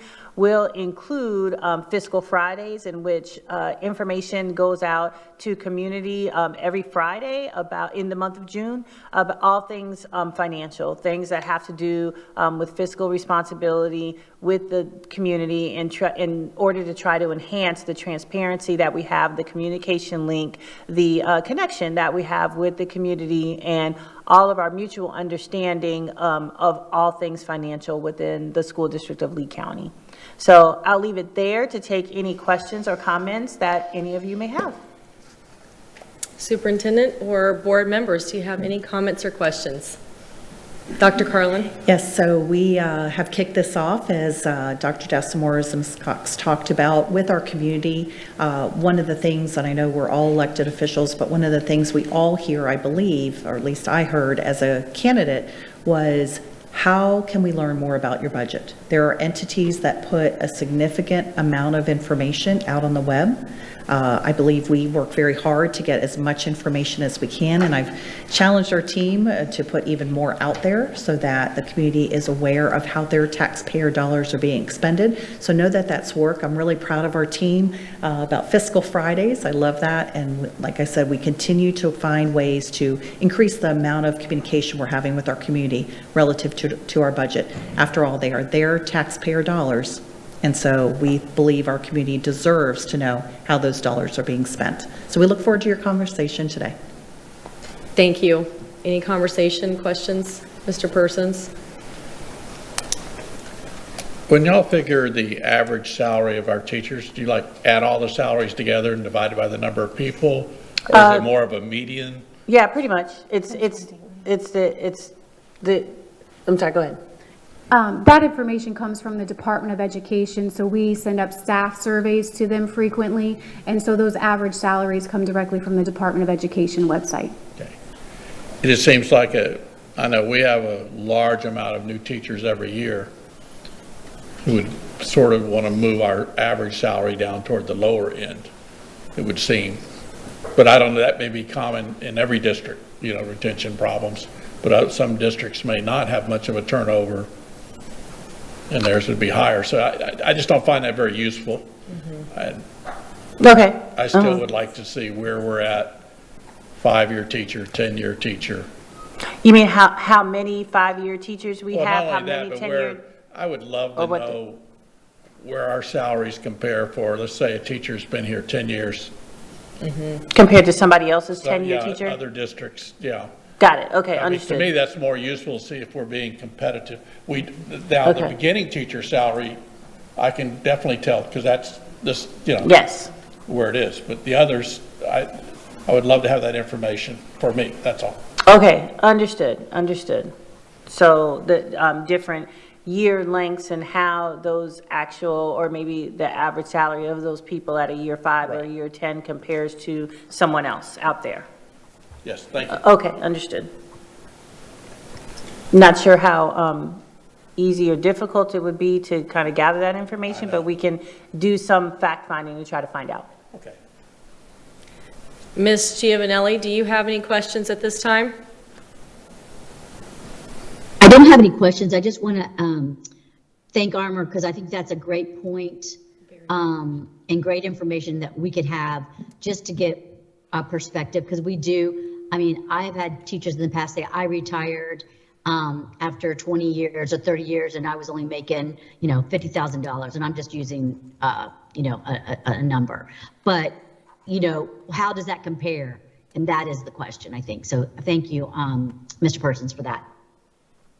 Ms. Shaviano, do you have anything at this time? I don't have anything at this time. Thank you. Mr. Ribble? Yeah, I just have one comment. I notice we have 67% for salaries and benefits, but I would like to know exactly what the benefit package is worth to each and every employee, because sometimes when we talk about compensation, we forget that we give benefits, and there's a cost to our taxpayer for that, so it'd be nice if we knew that number. Okay, so you mean the percentage breakout, like of the budget, how much of the budget is actual salaries, just a base pay, and then how much of that, what percentage of that is benefits? I'm not talking about the percentage. I'm talking about, if you talk about Bill Ribble as a 5th-year teacher, what's the cost to the district to pay for my insurance? Okay. What's that worth? Okay. It's got to be a number, so we're paying for it. But it'd be good to know that number for the whole package. Understood. Okay, for the entire benefit package. Dr. Carlin? Mr. Ribble, I love where you're heading on this. So as a newer teacher in our district, and boy, oh boy, this was many years ago, I received from the district a check, and it said, here's your salary, and here are your benefits, and here's your total compensation. And it really kind of took me back because as a newer teacher, I was not aware of how much the insurance contribution was. And so I think anytime we can surface those things for our team members so that they totally understand the total compensation package, because you're exactly right, salaries plus benefits. And we are really fortunate. So that might be something we can talk about as a cabinet, how we could provide that for our employees so they understand the total compensation package. So thank you for that idea. Yeah, thank you. I agree. Both of these questions, Mr. Person, Mr. Ribble, are great questions to bring to light. We talk about compression a lot, and that's what you hear with, like, you know, our veteran teachers and our brand new teachers. And I think I'm totally following. If we have 300 brand new teachers every year that are making that base starting out salary, that's bringing the average down of some teachers that are at the top. And it would be great to know what that, you know, 10 to 15 year teacher is making. Would be really helpful. I don't know how you can manage to find that information, but any other questions? Okay, thank you. Okay, all right, thank you. Always great to have them up here being as transparent as possible. I love the Fiscal Fridays. Awesome idea. Next, we have Family Engagement and Empowerment. Dr. Jennifer Cupin-McCoy will be presenting this afternoon.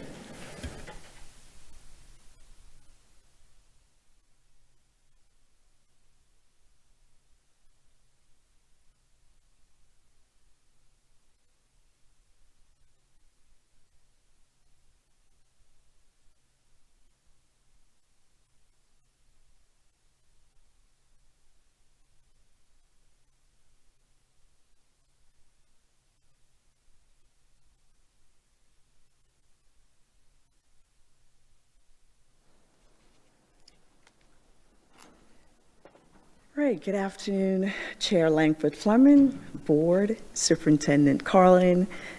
I almost had Attorney Dupree Bruno, but that's not who's sitting there. Attorney McIntosh, what a surprise.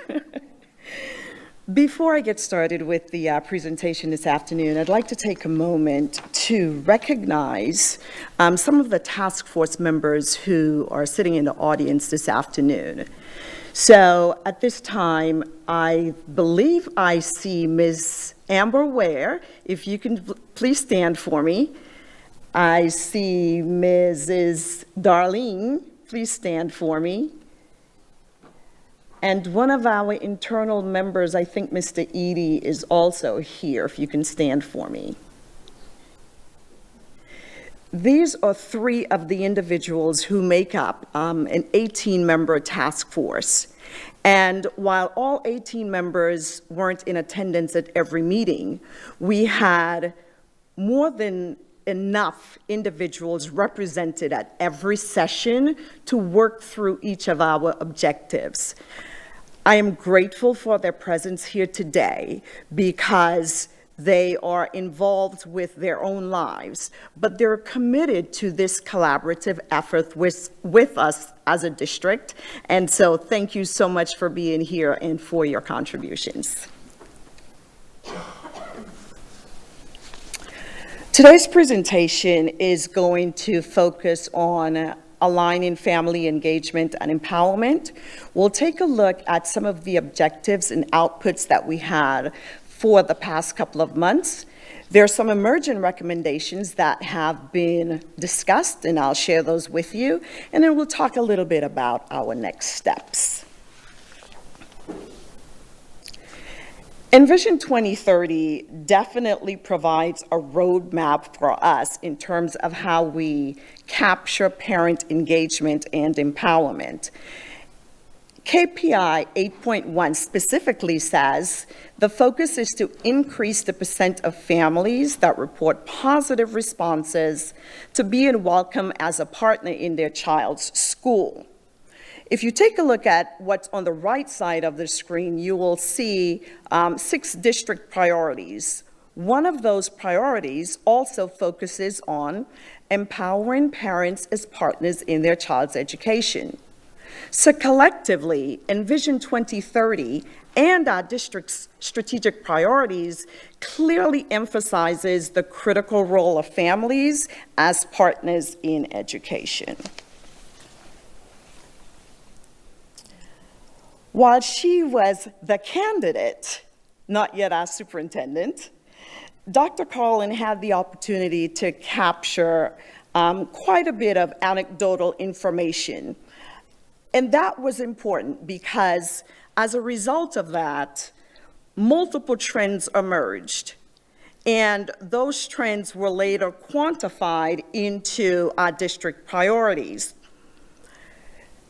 She charged her cabinet with addressing these district priorities because there is an emphasis on urgency, as she stated earlier, in terms of us getting better with the work that we do. So to advance the work of parents as partners in being empowered, I enlisted internal staff and we formed a steering committee. That steering committee of 5 internal members ultimately recommended the need to develop a task force, and that's how the task force was born. The Family Engagement and Empowerment Task Force was established to gather community input from a cross-section of stakeholders, inclusive of the groups reflected on this slide.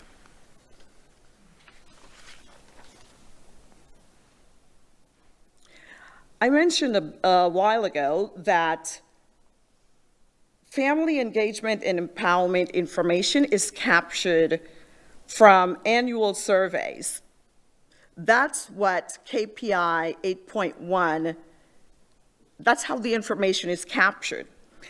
So the steering committee made a conscious decision to maintain that metric, but we wanted to increase the number of responses.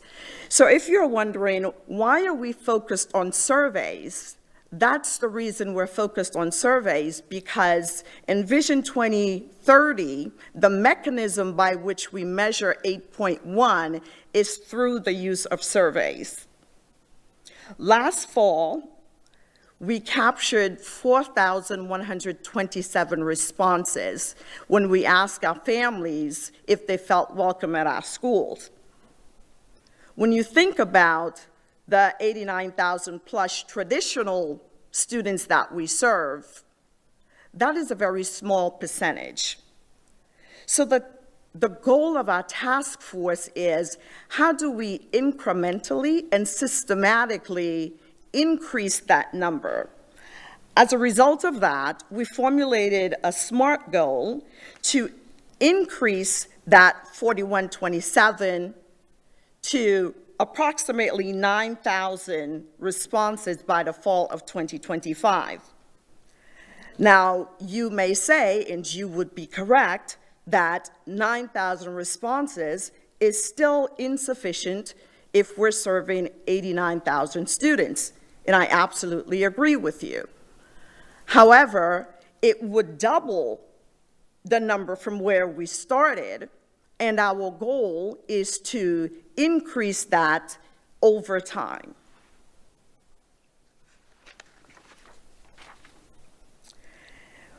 When you have a task force that's comprised of community members and educators, it is important that we have a disciplined approach to the work that we are attempting to accomplish. So as a result of that, we work through what we refer to as a theory of action. It guided the work of the task force.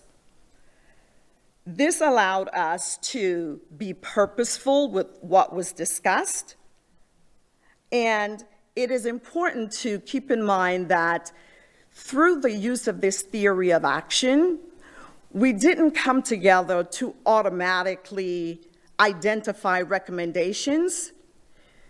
Being purposeful allowed us to first identify the barriers before we can get to recommendations. I'd like to highlight just the first bullet here for you in the theory of action, where it states, if we create a task force and conduct a root analysis, then we will identify the key barriers to family engagement and empowerment. This process allowed us to work collectively instead of going into the task force with predetermined recommendations to causes we were unaware of.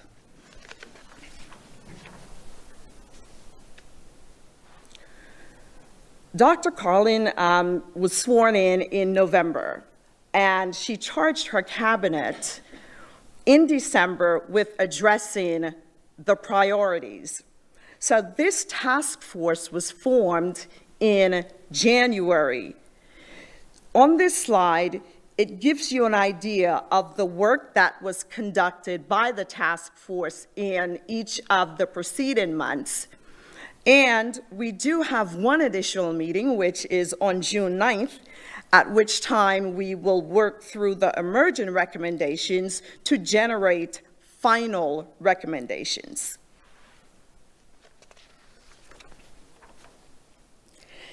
The upcoming slides will highlight the objectives and meeting output by month, and I'll begin with the month of February. Again, I mentioned earlier that the members of our task force, they have lives outside of when we meet monthly. So making use of their time in a very productive, constructive way was vitally important so that the hour and a half they committed had real value.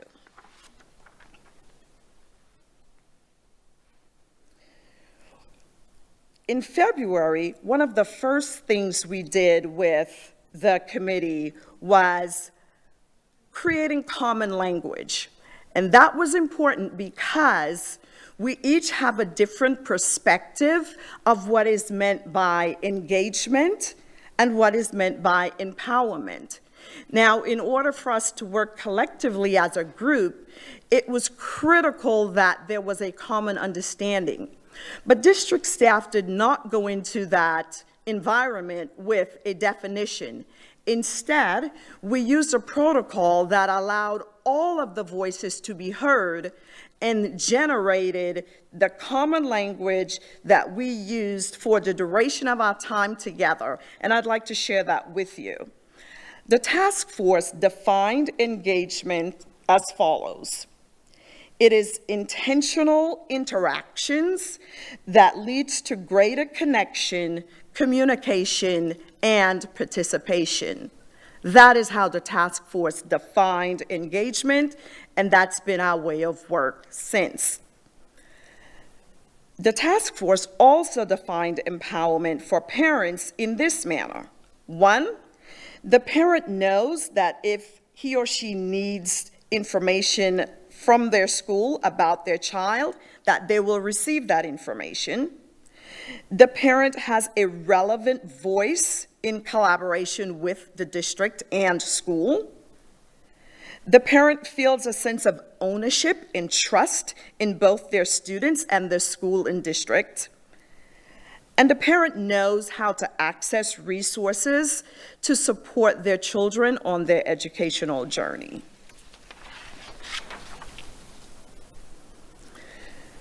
In March, once we've had our common understanding, we transitioned to the very first bullet in the theory of action, which was conducting a root cause analysis. Here too, we use an interactive protocol to make sure that the adult learners we had with us for the time frame stayed engaged and gave us their very best thinking. It allowed us to remain objective. And as a result of that, we were able to have several iterations of what could potentially be the causes or the barriers to families completing surveys. Still continuing in the month of March, it was a long day, long meeting. We were able to identify 3 main areas that appeared to be potential barriers to completion of surveys. And those barriers were time, language and communication, and technology or related access. What you'll notice on this slide, the preceding bullets or potential solutions were also identified from the task force as we went through the root cause analysis. But again, remember, this is early in March, and so these weren't solutions, these were ideas that evolved from the conversations that occurred. So as any good educator would do, there was a homework assignment for the task force, and they created the homework assignment, and that homework assignment was to generate 4 questions that were later pushed out through DAC and SAC, and the task force members were charged with sharing those same 4 questions with 3 additional members in the community. Those members didn't necessarily have to have children in the district because we wanted a real cross-section of the community to hear their voices. And so it was important that we expanded our reach, and this was our attempt to do so. Through those efforts, we were able to collect 273 responses, and that data was then analyzed, and you'll see the results of that in a moment. So here's question 1 that was shared with DAC, SAC, and community members at large. When the school district sends out a parent survey, how often do you complete it? We had about 62% that was favorable when you combined very frequent with always. That's about 62% favorable.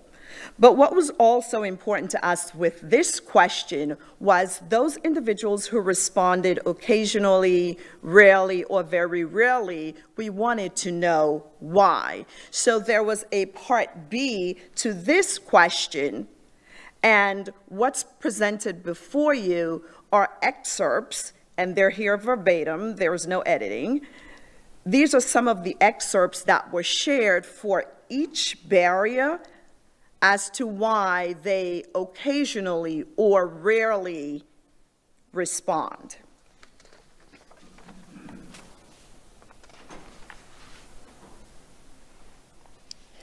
Our second question focused on how much time people were willing to spend on surveys. And this was quite interesting because while we were engaged in this activity, we learned from some members of the task force that a survey sent by the district was taking too long. I was trying to think of how to say that best. And some people indicated that there were some nuances with the survey that made them uncomfortable. They didn't want to provide any personal information. They thought 10 minutes was too long. What we learned from their feedback is that when the survey is longer than 1 to 6 minutes as indicated here, people begin the process, but they don't complete it. And so we're left with the information as if they hadn't started the survey. Question 3 focused on the types of questions. The overwhelming majority here indicated that their preference is for multiple choice questions. And then we had 2 other areas where there was an interest, and that is if there's a rating scale, think of this in terms of a Likert scale, maybe rating a question 1 through 5. And the other preference here was the yes or no questions. The 4th question on the homework assignment that we shared with the community focused on motivation. it was interesting to read these responses, and here too, this information was captured verbatim, so there's been no edits. But it was clear that families wanted to know, what are you doing with the information?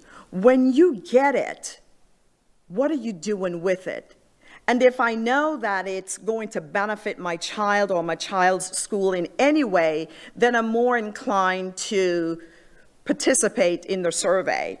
When I have no idea of what happens, there was information that people shared, I don't know if my voice is valued, therefore I don't want to take time to do the survey. So understanding what we do with the information clearly elevated through the voices of the respondents.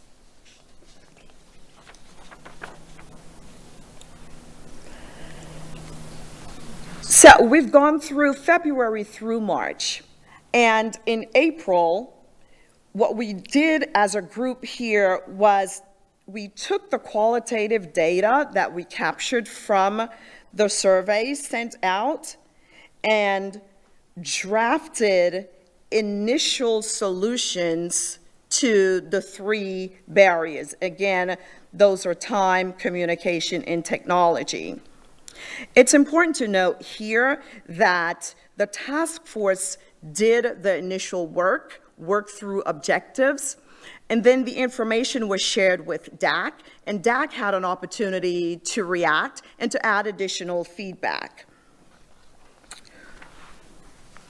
When we transitioned to the month of May, we reversed that in the sense that we allowed DAC to work through May's objective, which in this case focused on defining forms and methods of engagement and forms and methods of empowerment.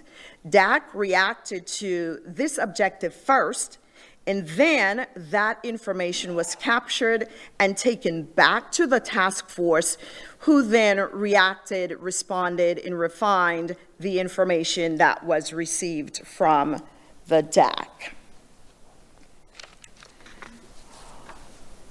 The time we've spent together so far has allowed the task force to identify what we term emergent recommendations. And they are emergent because the task force work is not yet complete. We are reconvening in June. Well, this is June, so I believe it's next Monday afternoon. So we are reconvening to allow us to finalize these recommendations. For time, the potential solutions are use shorter, primarily multiple choice surveys with clear subject lines that state the estimated time, topic, and purpose.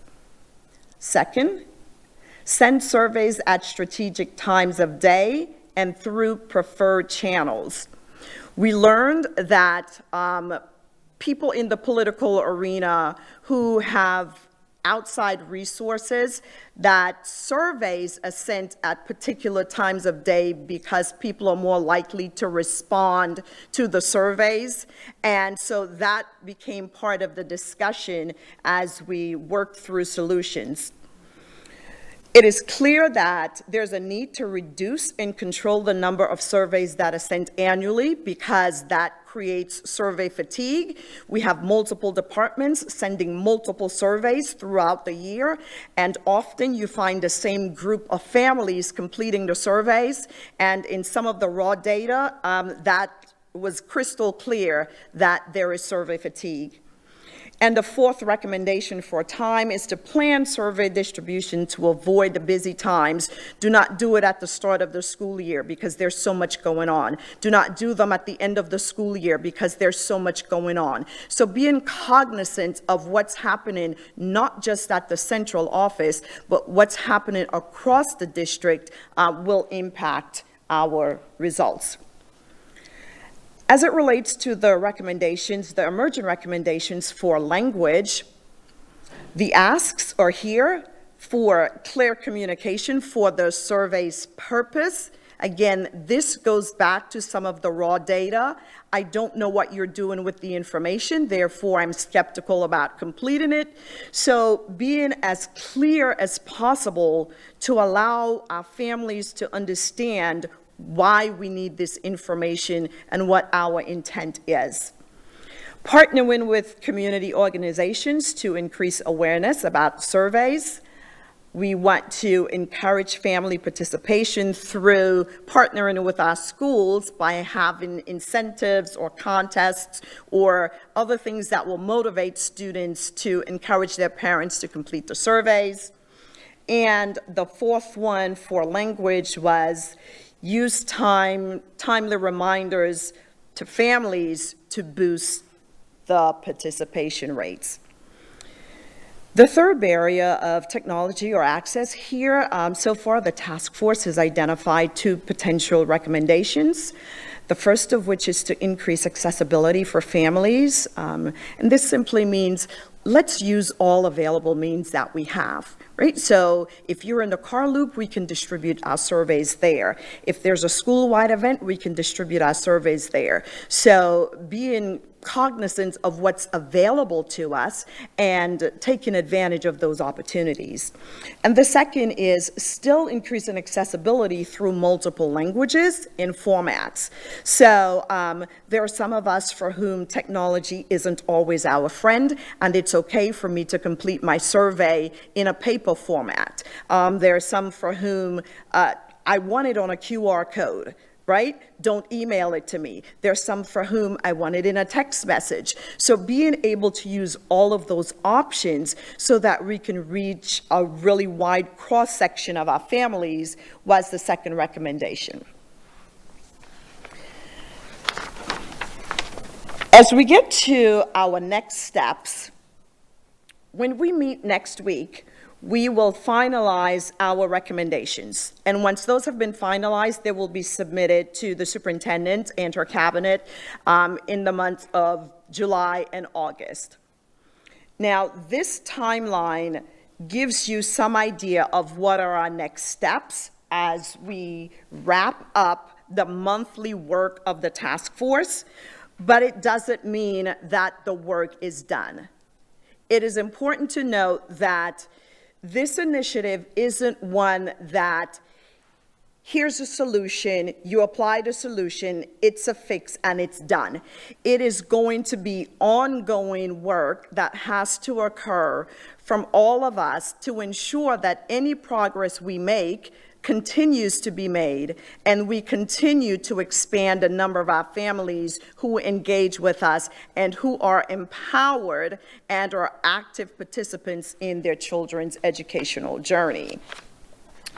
Before I turn this over to the superintendent for comments and board discussion, if any, I'd like to take a moment to again, publicly thank a couple of individuals who have been integral in this work with us. You know, working through this initiative means that as district staff, we also have to think about what are we going to put in place to monitor the work that we're doing. How are we going to check for effectiveness of implementation of any recommendation? And how am I going to hold myself accountable for this work so that there's value to what the task force has put in and that we continue to move forward in a productive manner? So that goes without saying that it's not a one and done. But now let me thank a couple of people, and then I'll turn it over to the superintendent. You know, one of the recommendations in the next steps is for us to create a resource hub. And one of our healthcare partners, who's a member of the task force, has agreed to share some human capital expertise with us as we work through the creation of that resource hub for our parents.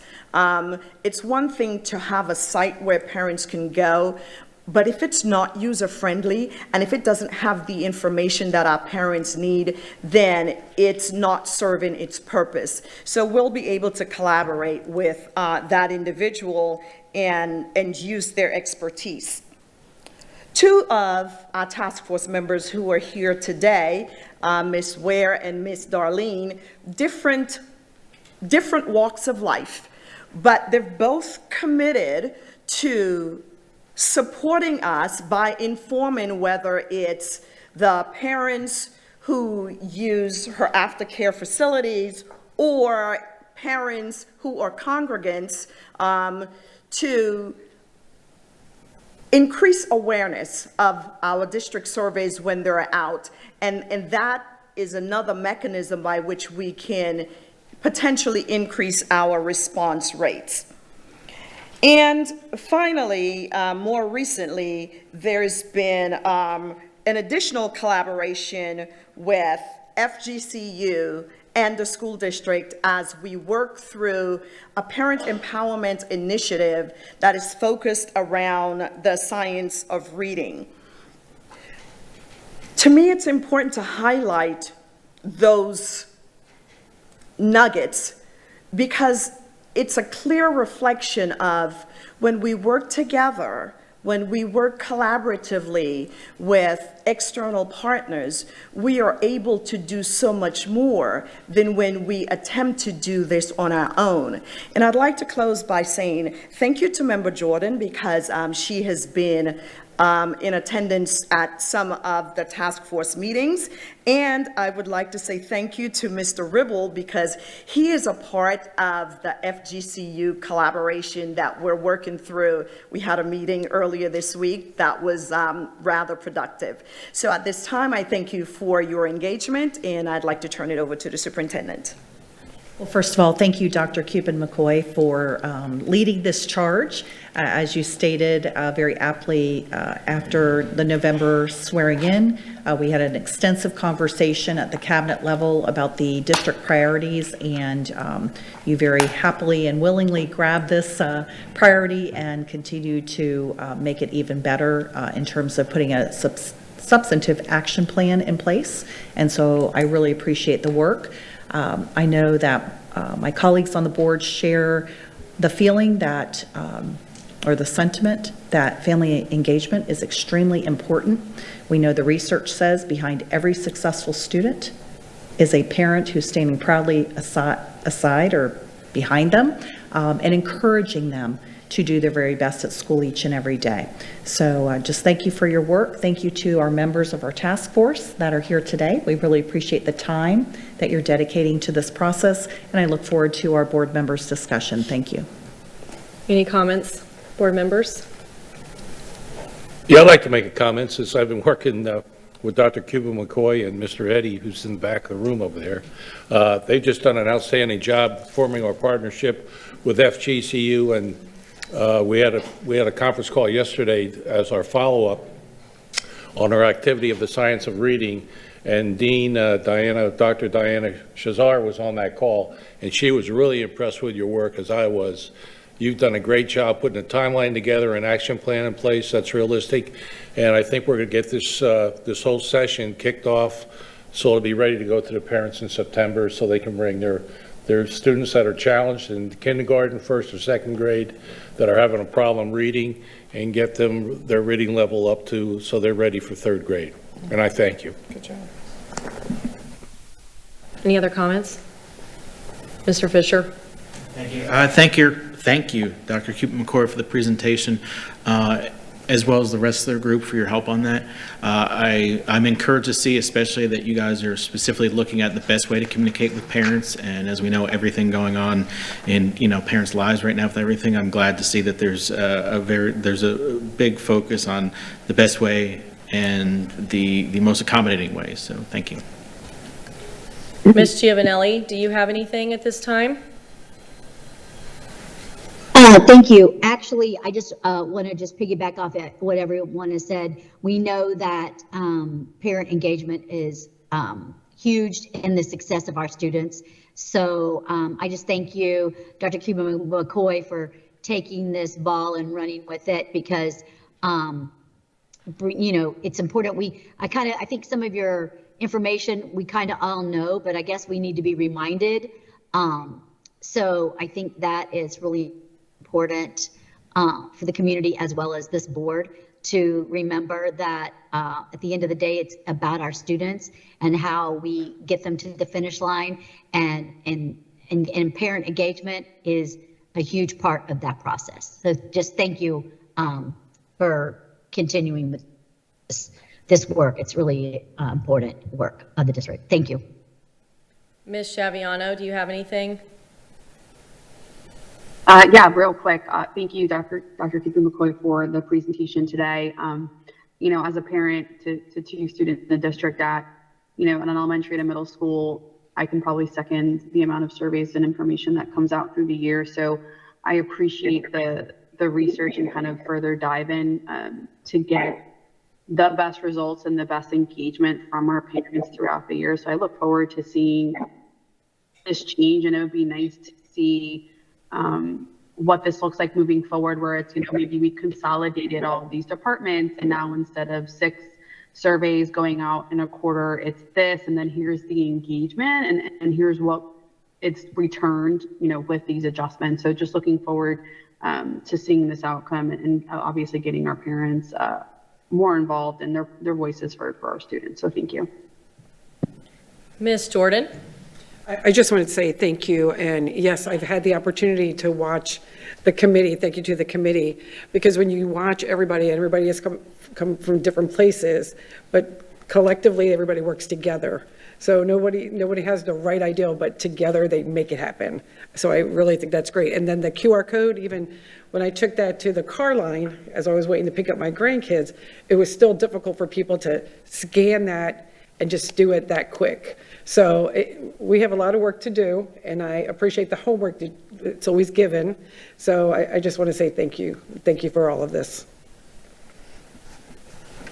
Okay, thank you so much. Next on our agenda is a presentation of the school facility assessment report of Fort Myers Beach Elementary School conducted by an independent consultant. But before before Mr. Griffith and Anna Teresa Lorenzo speak, we are going to get a message from Dr. Carlin to say a few words. Thank you very much, Madam Chair. I want to inform the board that this morning we had a very productive conversation with the town manager of Fort Myers Beach, the town attorney, as well as the former principal of Fort Myers Beach Elementary, Dr. Tracy Kohler, who many of you are familiar with. And it was our opportunity to have a discussion on how we can collaborate with the town moving forward. In light of that, I'd like to speak to the fact that why we have this on our agenda for today. We are going to be discussing a feasibility report. The report was requested because Fort Myers Beach Elementary had not previously undergone a comprehensive study of the school after the damage caused by Hurricane Ian. Since that time, we have experienced Hurricane Helene and Hurricane Milton, which have caused additional damage to the school. So this presentation today is our team's, our governance team's first opportunity to learn as much as possible in order to work towards making the most informed decision as we can as it pertains to Fort Myers Beach Elementary School. For those in the audience or watching, there will not be a vote today or a decision made today. The board does not vote at workshops.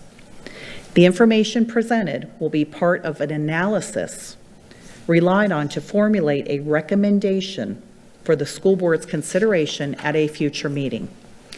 Based on the discussion we have today, I will have further conversations with my staff and formulate a recommendation for the board's consideration.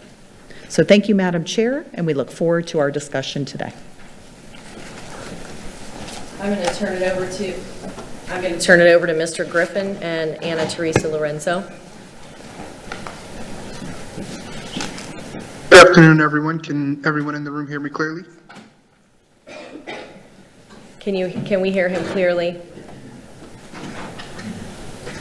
Try that again, I'm sorry. This is David Griffith from Accenture PLC, just confirming you guys can all hear me. Yes, that's better. Thank you. Excellent, thank you.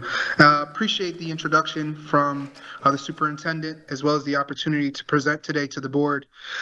We've had an opportunity to work pretty closely with the school district as we look at the specifics surrounding Fort Myers Beach Elementary School. And before I turn it over to some of the other team members that have been a part of the third-party independent assessment, I wanted to kind of take a moment to look at the overall effort that's been put into the report that was submitted to the district.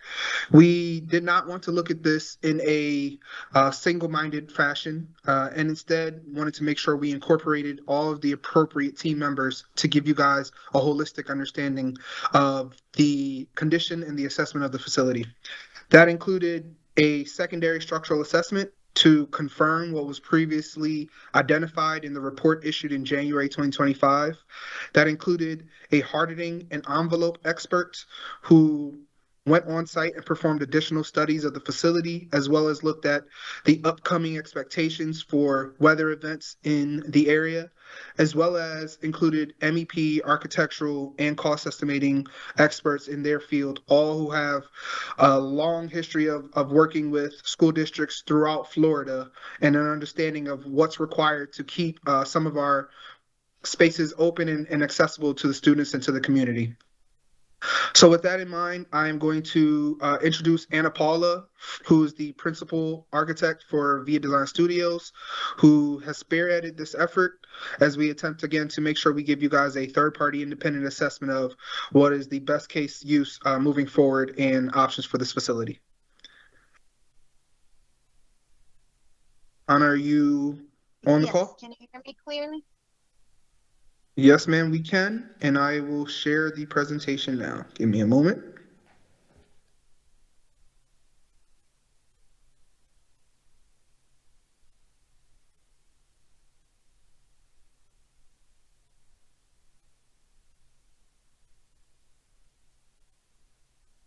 Okay, so thank you for sharing the screen. As David mentioned, we're an architecture team comprised of many other consultants, and we went on site a few times to do a lot of assessment of the different aspects of the building, but we also analyzed the area. So if we go to the first slide.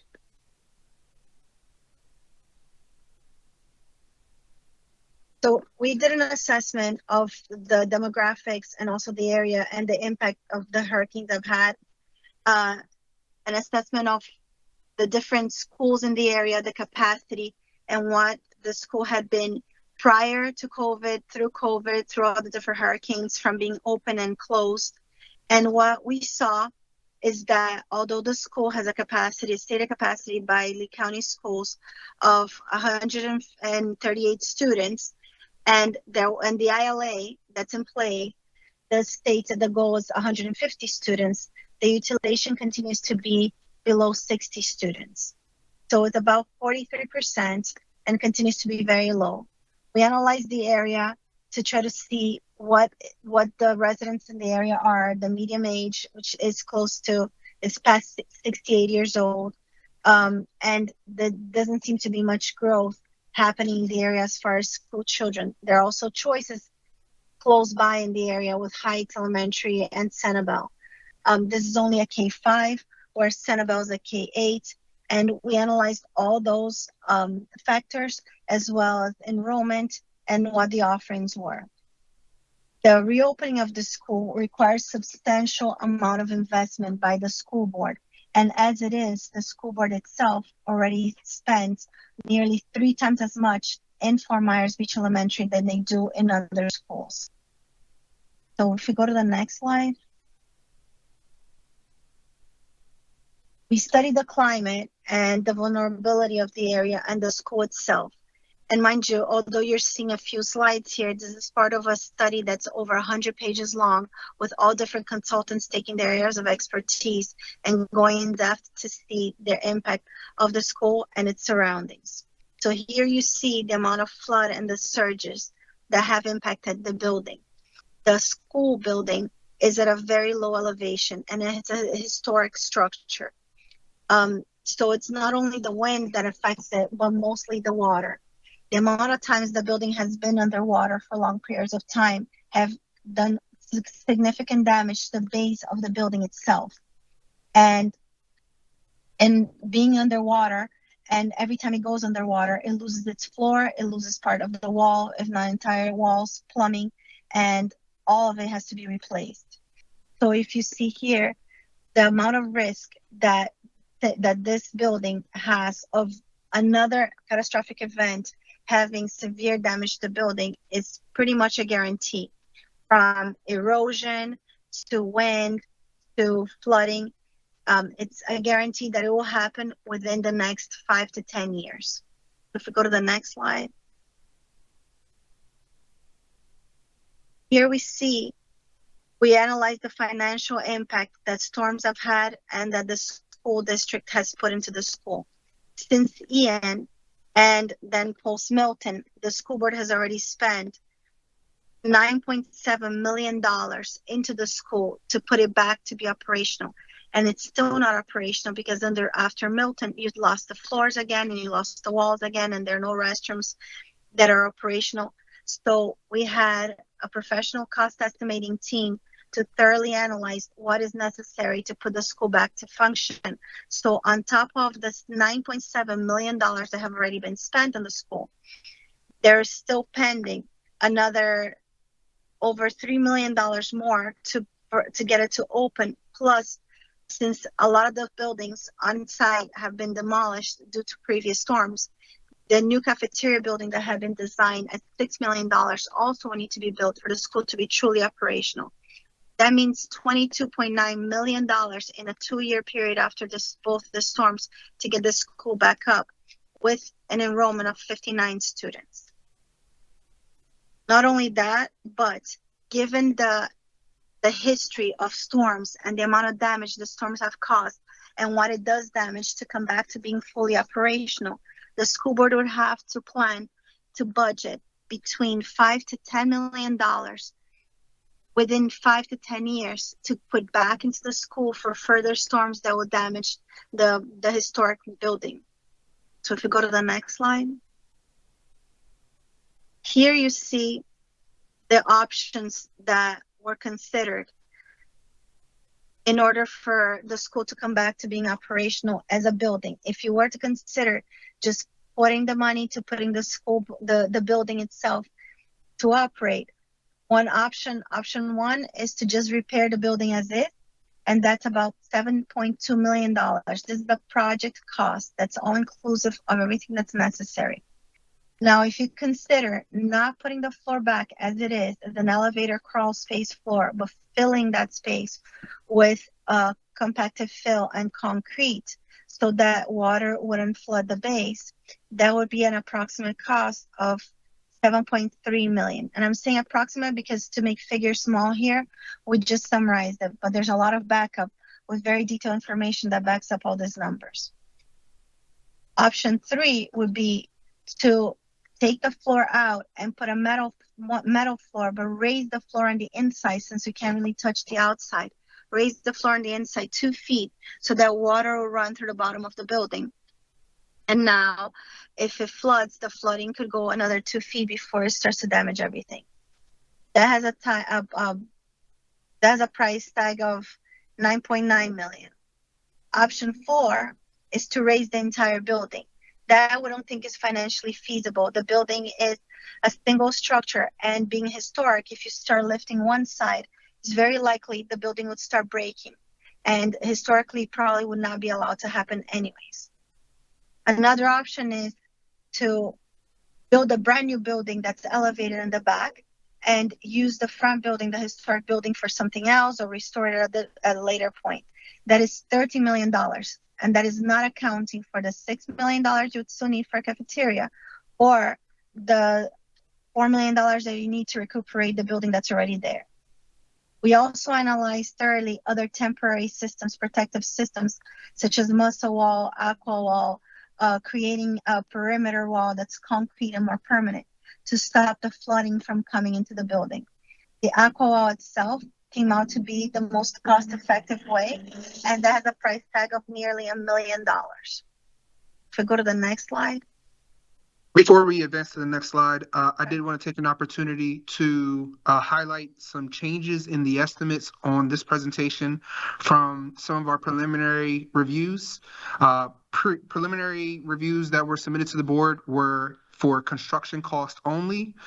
We have since, as Anna Paula referenced, engaged a third-party cost estimator who, again, works with Miami-Dade College and a number of other school districts throughout Florida, who has identified, some items that we needed to make sure we were incorporating that were missing from the preliminary estimates, as well as included total project costs to the district, not just construction costs. And those total project costs include things like design fees, contingency for unforeseen conditions, and things of that nature. So just wanted to highlight some of the deltas you might be seeing now between the total project costs we've listed now versus the preliminary estimated construction only cost that was submitted previously. Project costs include AV costs, media costs, furniture costs, permitting, so on and so forth. And if you look at the graphics on the right, you'll notice that the one on the top is the expenditure by the school board on average for schools. That's the far right one in pink. The next two to the left are barrier islands, which are more comparable to Fort Myers Elementary, and then Fort Myers Elementary, which is almost 3 times as much. The graphic on the bottom shows how much money has been spent already since Ian. So the first column being Ian, the second one being Milton. The orange is what is spending to be spent just to open the school without a cafeteria. And then the cost, the last cost will be what the school board will need to budget in the future, that inevitably a storm would come in and would damage the building again, and what it would take to get the building operational. So now if we go to the next slide.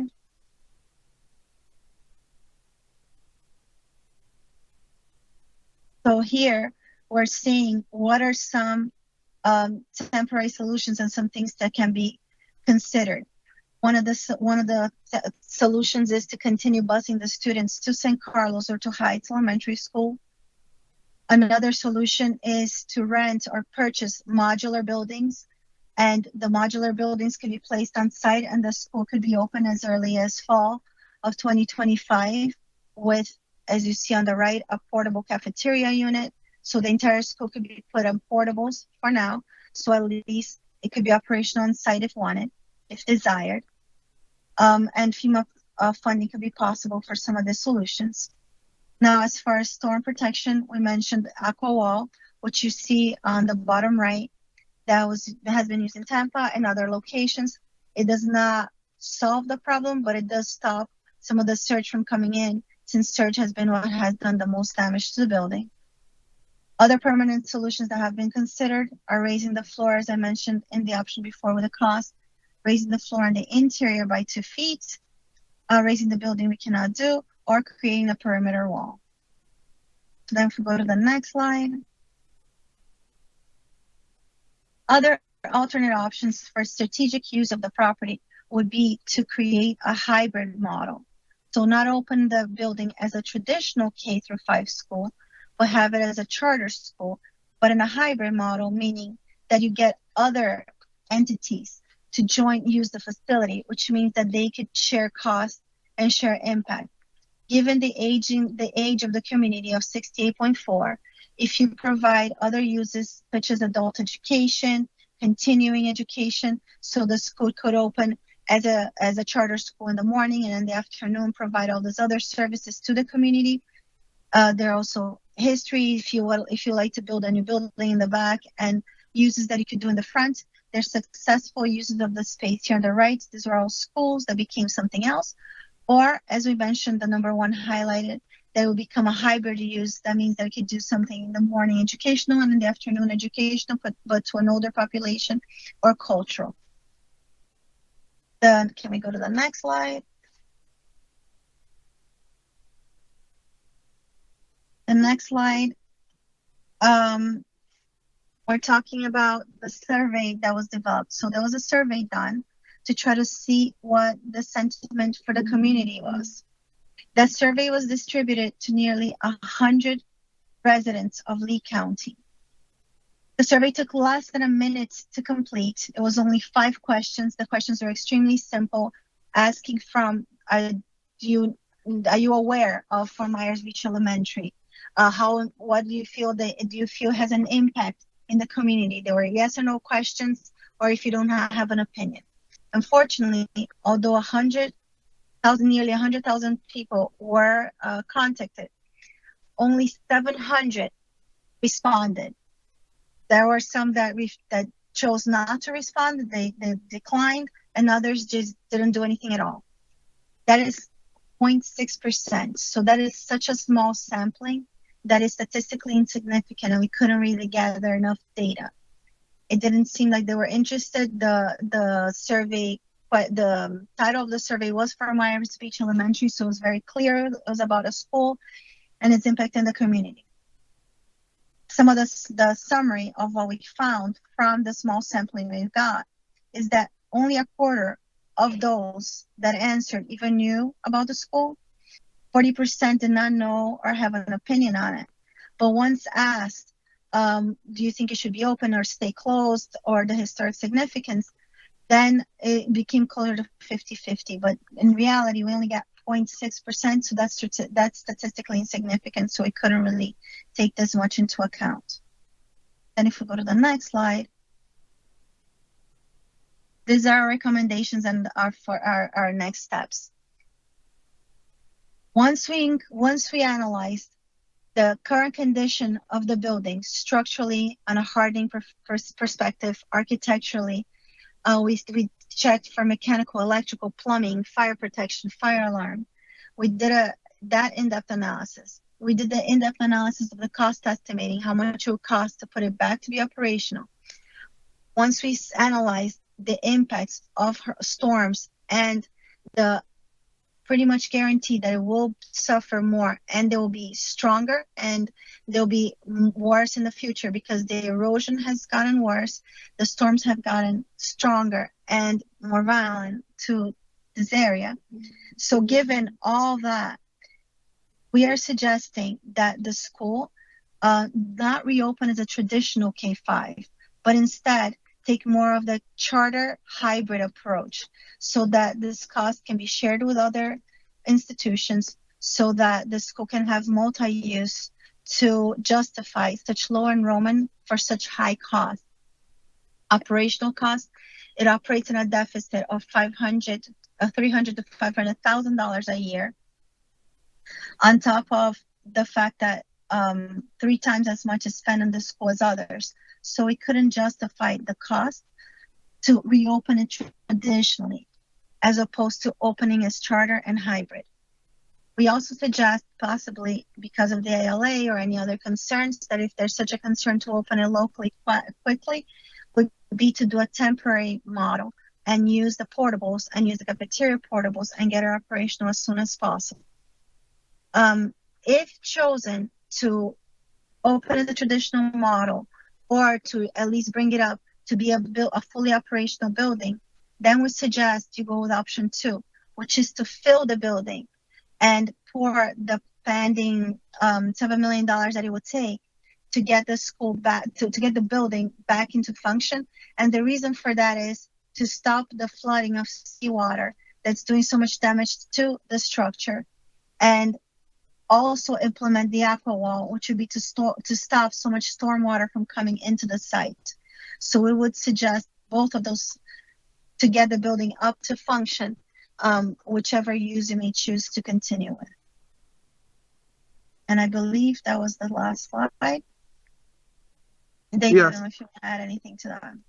Yes, thank you, Ana Paula. Before we turn it back over to the superintendent and the rest of the board, we just want to reiterate, we understand the specific nature of this site and the desire to make sure that we are having a all-encompassing survey that understands all the different aspects of why the school was operational and what the school board needs to do moving forward. As Ana Paula referenced, given all of the different aspects that we were able to review, we cannot make a recommendation that it moves forward in a traditional manner. However, we are available for any questions to support further discussions on how the school board might want to move forward with an action plan. Thank you. All right, thank you very much. I'm going to ask the superintendent if she has anything before we move on. Yes, first of all, thank you very much to both of you for your presentation today. And as I said in my opening statement, it is very important that we make decisions based on some type of information that is provided. And a feasibility study is a great place to start. Full disclosure, I am not a contractor. I am a superintendent of schools. I've been a principal, I've been a school leader, a district leader, and a teacher.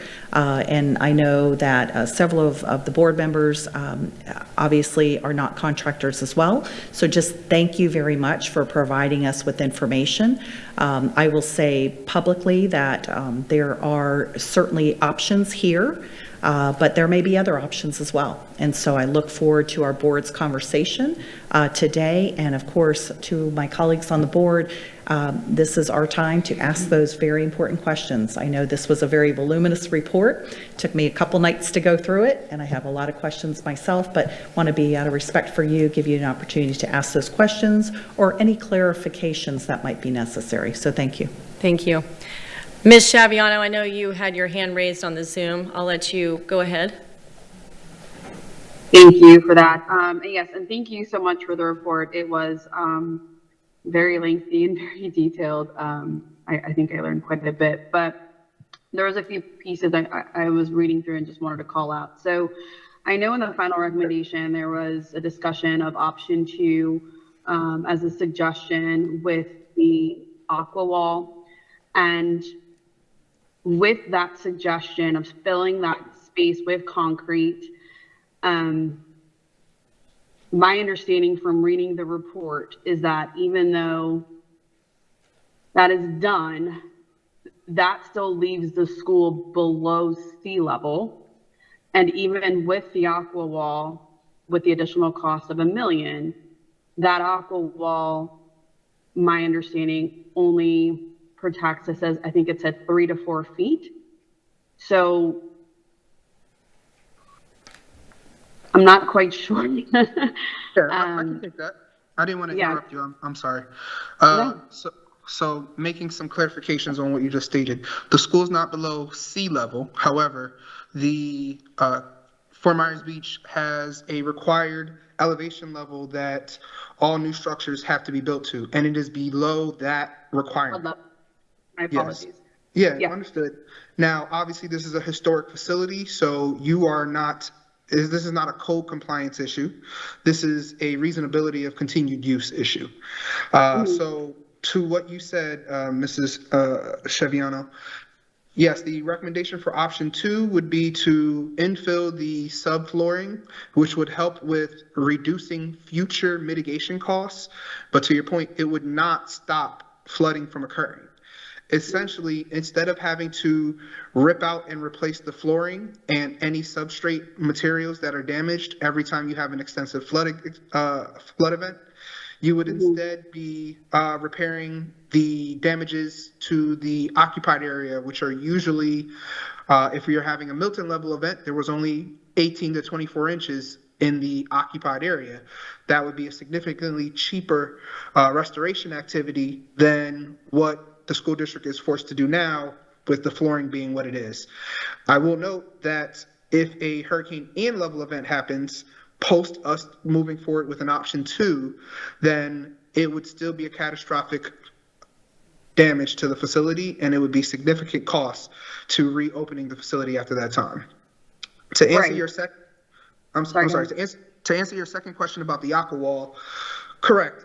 The aqua wall is not a holistic solution that prevents all flooding. However, it prevents surge flood. It deters, I should say, surge flooding.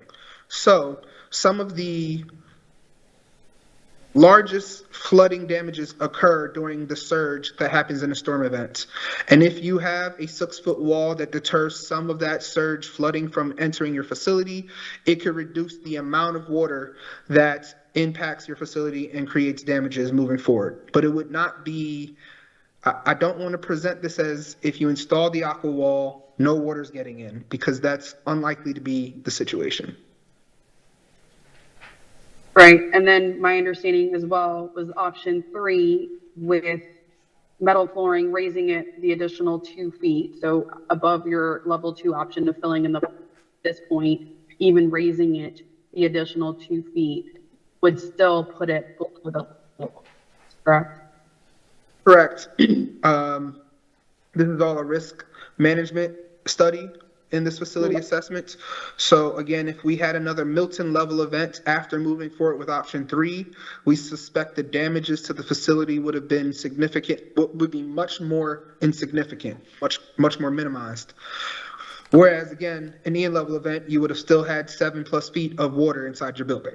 So it's all about cost and capital cost to mitigate risk moving forward for different storm level events.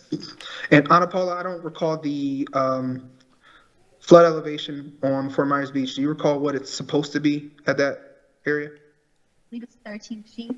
13 feet, yeah, so we're significantly below that.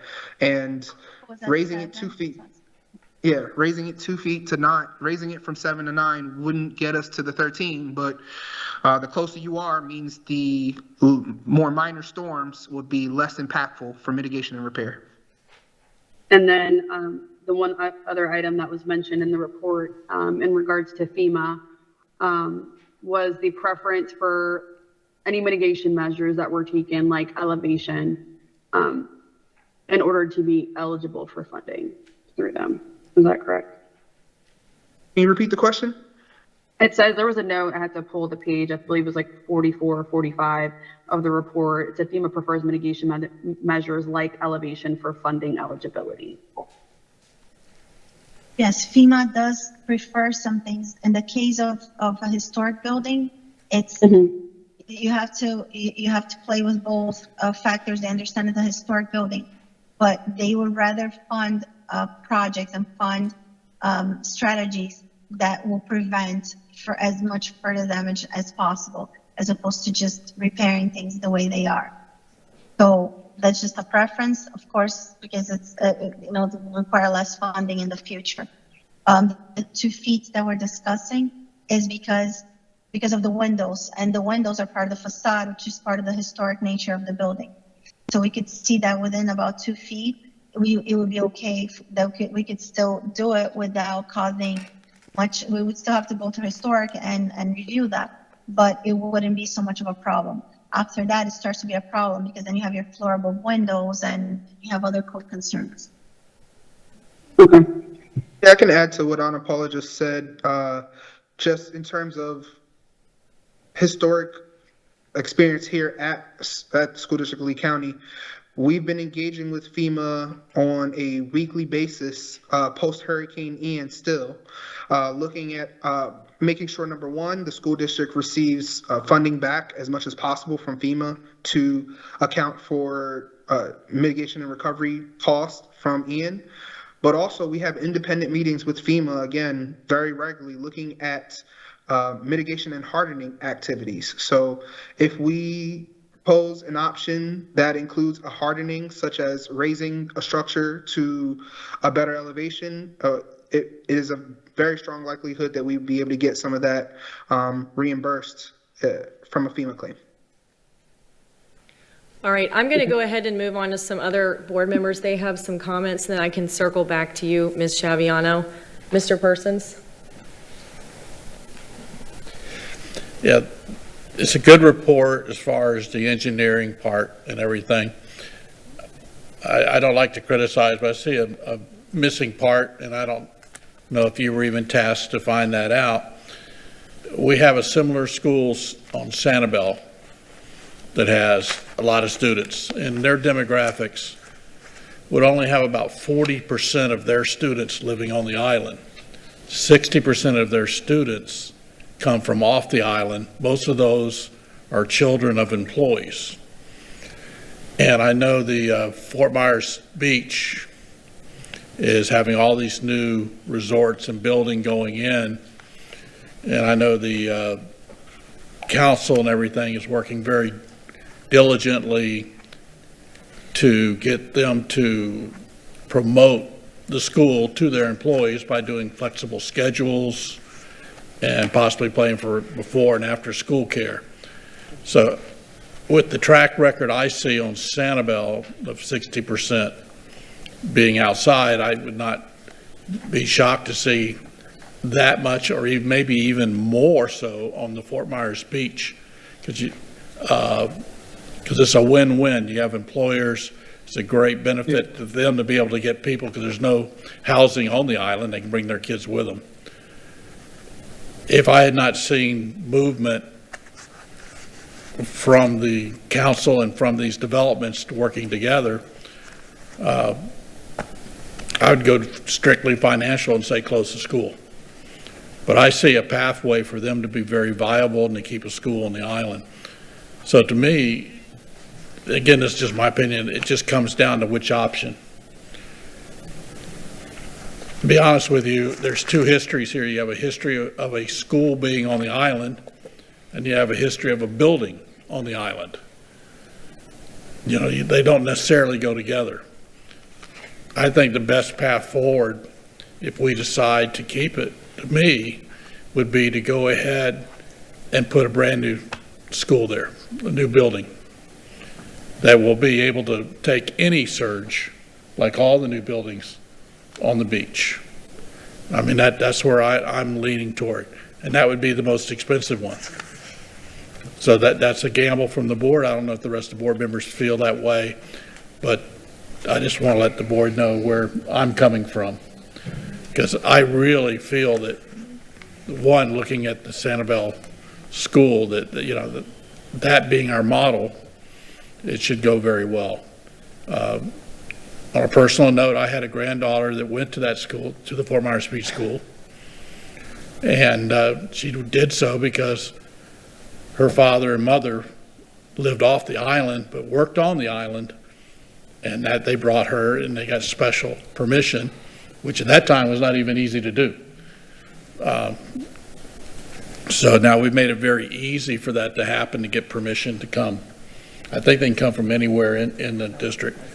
My final thought is most of the employees coming to that island, well, and if they bring their children, they'll be coming from our most populated areas where we don't have enough schools. So that actually helps us out in the East Zone, particularly. So that's just where I'm at. Again, not faulting y'all, because that's just something that you almost have to be right here to have experienced and seen. That's all. Thank you. Mr. Ribble?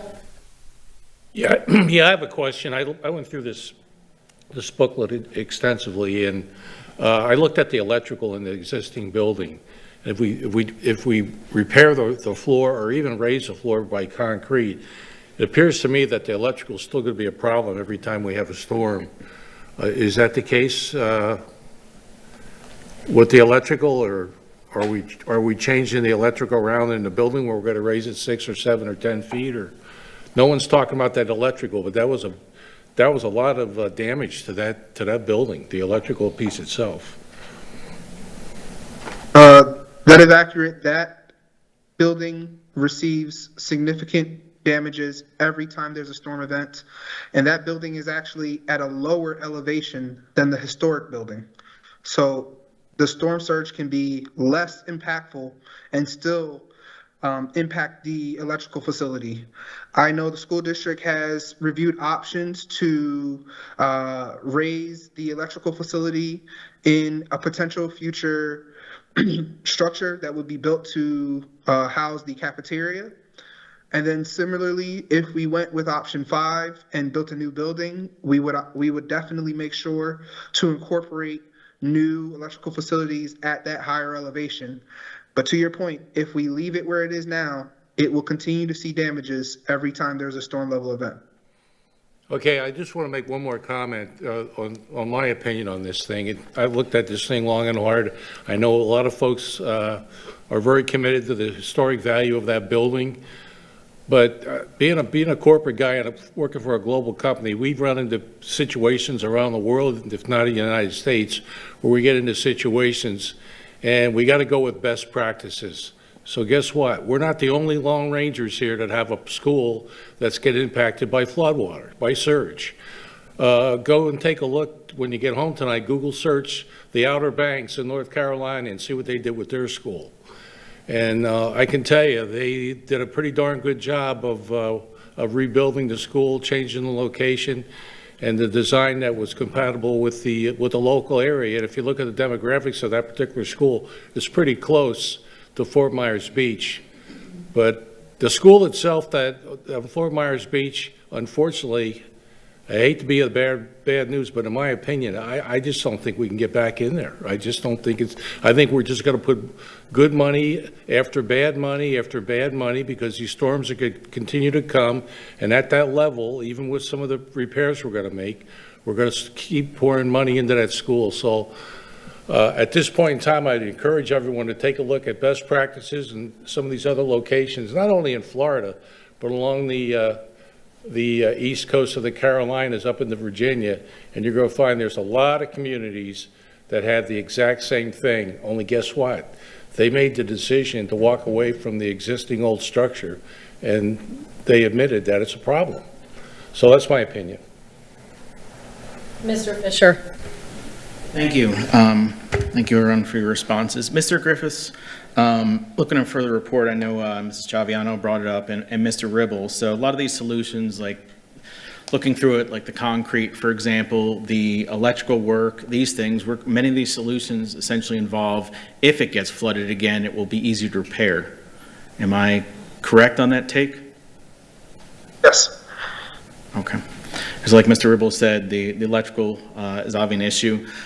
So let's say we do the floor vents or flood vents, concrete, as well as change electricals. For example, in this current situation, would that have made a significant difference in getting back to that school?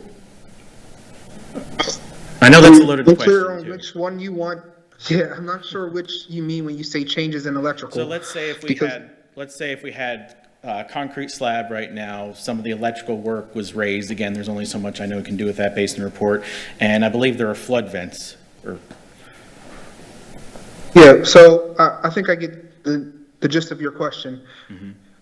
The answer is dependent on the level of storm event that comes. Again, if we look at a Hurricane Milton level event, if we had moved forward with option 2, which infills the subfloor level with substrate and concrete, then the damages to the facility, not talking electrical, just the existing facility, would be significantly less costly than they were this year, last year, I should say. Now, for the electrical upgrades, the only solutions that we have really looked at were to either include it in a new facility, which is option 5 on the list that Ana Paula reviewed, or to move forward with the installation of the cafeteria, which also would incorporate a new electrical room and facility in that structure. But the cafeteria building that has been designed and is in progress, I don't want to speak to what stage it's in because I'm not a part of that review. That does not incorporate addressing reopening a facility for which students can continue to have school. So it would not just be that cost, it would be that plus. If we did raise the electrical and we did include the construction, the concrete infill for the sub base, then yes, Hurricane Milton would have been significantly less costly to respond to, but there would still be construction response. There was still 18 to 24 inches of flooding inside the facility in the occupied space. And again, that's just a Hurricane Milton level event. I'm sure all of you are aware, Milton was not the most devastating hurricane that you guys have experienced in the last 5 years. If we have something more robust, then those two solutions would not limit a significant capital investment being required post a hurricane. Okay, thank you. So a lot of these I look at as mitigation strategies for post-repair. So obviously, I hate to say it, we're anticipating a lot of that, so thank you on that. I'm going to ask the superintendent a question. When you brought on forth this consulting group, did you direct or encourage them for any result in outcome? So, no. What we really wanted, Chair Fisher, was an honest look, an objective look at the situation. We were in a posture where we did not have all of the information. And as I disclosed right up front, I am not a contractor. For me to go out there would be a great field trip, but it would not be the opportunity to really understand the various components of this issue. And so truly, we wanted more information. And quite frankly, open disclosure, if we had had this information after Ian, I think there could have been some other opportunities. We may not even be in this situation. So what's done is done. I was not the superintendent at that time, not going to take pot shots there, just saying in retrospect, this would have been great information to have right off the bat. So thank you. Thank you, Superintendent Carlin. Obviously, many of us on this board have gone through this decision once before, so it's not easy, especially when we're talking about kids in the community. So one of the things that sticks in my mind still, and it did back the last time, was unfortunately for Hurricane Ian was not necessarily the cause for all the issues in Fort Myers Beach. I mean, we were clearly in decline before that. So, I mean, and that's, you know, it's not something that I'm happy to hear, happy to say, but I mean, it kind of just accelerated one of the issues. So, and by that, I don't mean that I'm pushing one way or the other right now. It's something that I really pondered. I know most of the board at that point did when we're looking at it. So, and I was just, you know, right before Milton and Helene, I was actually down visiting with Principal Boxa in Fort Myers Beach, looking through the school and seeing all the progress is made. So hats off to everyone there. Hats off to the community. You know, we've known each other for many years, many of you, and I appreciate your encouragement of that. We also, when I'm looking at it as a whole, we just went up to Washington, D.C. to lobby on behalf of the school district, and we talked about our capital needs, and I explained that we have approximately 6 schools that we're building in the East Zone over the next 5 years. 7,500 kids, we'll say approximately. I had to look at them and tell them that that's not even close to what we need. So when I'm looking at this decision or any other decision, you know, throughout this district, I have to make sure what we're doing is in the best needs of this entire district. So I'm not leaning one way or the other right now, but that's part of the lens I'm looking at. One of the things too, Mr. Persons, I appreciate you did bring up Sanibel. That is another, you know, it's not exactly comparable. It does bring it up. The difference though is right now is, you know, there's so much, I agree, there's potential in Fort Myers Beach. I see how hard you've worked, but, you know, Sanibel's been a stable situation for decades with that. And that's one of the differences I'm looking at. So I have nothing further to add at this moment. Thank you. Ms. Giovanelli, do you have anything at this time? I do, thank you. So for me, and thank you, Mr. Persons, for bringing up your point of view, because I do think that what you said is probably very valuable, because I believe that this decision shouldn't just be a board decision. First of all, the feasibility report is imperative that we needed this information to make better decisions. And we didn't have that in the prior administration when the decision was made to actually repair the school. So I think at this point in time, I don't think we have enough, by the survey that was given, which was very minuscule as far as I'm concerned, I don't think we have enough community input. We know what the town of Fort Myers Beach, wants, and I respect that. So I think we have to reach out to what Lee County wants. I believe that that's whom we serve, and I believe that we need to get this information out there, like to our partners, like the Horizon Council, who is nothing but businessmen and business people, as well as just even people that I work with, our realtors. That's 9,000. We have 9,000 realtors in Lee County, and they might have a different perspective on the value of a school on the island. And I think that we need to, and even our local delegation and local elected officials, we need to get everyone's opinion and what they see Lee County having a school on the beach, if it should continue or what that looks like, even if it is a hybrid charter school. I don't believe that this board should be the one solely making that decision. And I would like to see a survey that goes out more broadly and really get the input of the community. Because at the end of the day, that's whom we serve. That's who pays the taxes on getting this school either thumbs up or thumbs down. So I want to see more information out to the community and what the community thinks. And then we go from there to really make a decision. Thank you. Thank you. Ms. Jordan. Thank you. I think that everyone up here has brought a lot of good items forward, but I think that the survey that went out was to Lee County and not the beach, just based on the meeting that I did listen to from from May 28th. I was not invited to that meeting, but I did listen to it yesterday and this morning again. And I heard you loud and clear. I heard the chamber speaking about businesses, how they would come up with some kind of policies or procedures to encourage them to bring their children to work.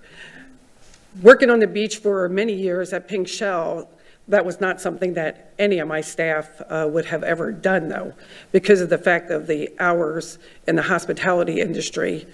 So when I hear you speak on that, I commend you, because I think that's a great opportunity, but will that happen? And as far as the kids on the, and I did also hear how they spoke of when the kids walk down the street, how other people see the children and can tell. They're going to call you and let you know what's happening to those children that are coming from across the bridge, because somebody's coming one way or another. And I think that it's open to everyone in the district. However, they have to provide their own transportation, if I'm not mistaken, to go to the beach. Is that right? Yes. So I think that's something that is kind of another addition to add on to how do we make those numbers grow. And I definitely voted for that school to be built, to be rebuilt, because I did believe in that. But I do thank you, Mr. Ribble, for sharing that information, and I am going to look at those schools. And as I looked a couple of years ago when this first took place, I went to Boca Grande, and I looked at their charter, because they have a charter school, and the community embraces them.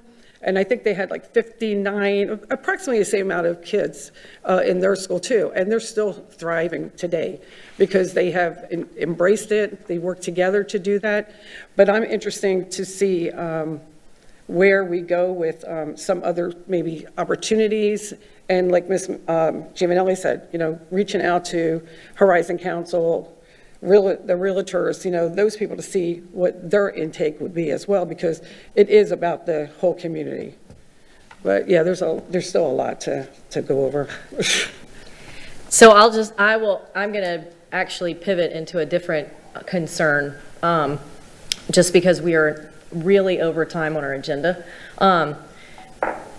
Everybody's brought up great points. I'm actually truly concerned about what the kids are going through right now, because every moment outside of a classroom is a moment that the kids are losing, academically speaking, and student achievement is at the top of our priority list. So it's my understanding that they're possibly going to be attending Heights Elementary. That is Dr. correct. Carlin? Yes, Okay. ma'am. So my suggestion, just my opinion, but as a mom with school-age children, and actually a former teacher at Heights Elementary. I think Doug Palo's outstanding administrator in our district. He has an outstanding staff. They have an amazing PTA that is really involved, and I'm not sure the structure and how those children are going to be going to Heights Elementary. It's my understanding there's one kindergartner. I'm hoping that moving forward within the fall, because that's going to be here before we know it, that those kids are somehow maybe included in the Heights Elementary School population rather than being the kids from Fort Myers Beach that go to Heights Elementary. I think they would have a better experience all around next academic year, just being a part of the school. There's a lot more that comes with it just for, things you don't even think about, for example, that come right out of a budget, you know? How are you gonna manage the soap that's being used in the bathrooms that's coming out of the Heights budget? However, Fort Myers Beach does have their own budget, is that correct? Yes, ma'am. Yes, ma'am. That is Okay, correct. I don't Yes. want to speak or correct. not give truths here, but there's just so much more to it. So moving forward, we've talked about this. I know you're not asking for an opinion, but I'm concerned about what's going to happen in August with those Fort Myers Beach school kids, because I don't want them to lose any more normalcy about what a normal school year looks like, and I want them to be, embraced at Heights, and I would love to see them embrace Heights as their possible temporary home. So that's the topic I wanted to bring up today regarding this. I want to ask one more time, Ms. Shaviano, do you have any other questions? I told you I would circle back. I'm not sure if Mr. Griffin. Okay, all right. Any other comments? Mr. Ribble? Yeah, just real quickly, I'm just going to disclose the research I did. The name of the school is Oracoke School, Ocracoke. And guess what? Those kids up there are also dolphins, so it's almost a similar situation as we have dolphins on our beach. The other thing is, to our last colleague that made the comment about kids in next year, this process took them 4 years because they were back and forth, kind of like what we are. So I think the sooner we can come up with an agreement on a plan, the better off we're going to be with getting kids placed where they need to be. So those are my comments. Thank you. Thank you. Dr. Carlin, you want to wrap up? Yes, thank you very much. So first of all, thank you to our board members that are present, as well as the folks that are appearing remotely. This is a very, very important conversation. This is our first conversation about this feasibility report. I have been furiously writing over here, picking up all the information that you've been sharing. And so my next step is to take this back to our team, to have a robust conversation around all of the issues that you've surfaced. Some of you have disclosed how you feel about moving forward. Some of you still are requesting additional information, so we want to make sure we honor that as well. Something that's very important for the community to understand is we do not take this decision lightly.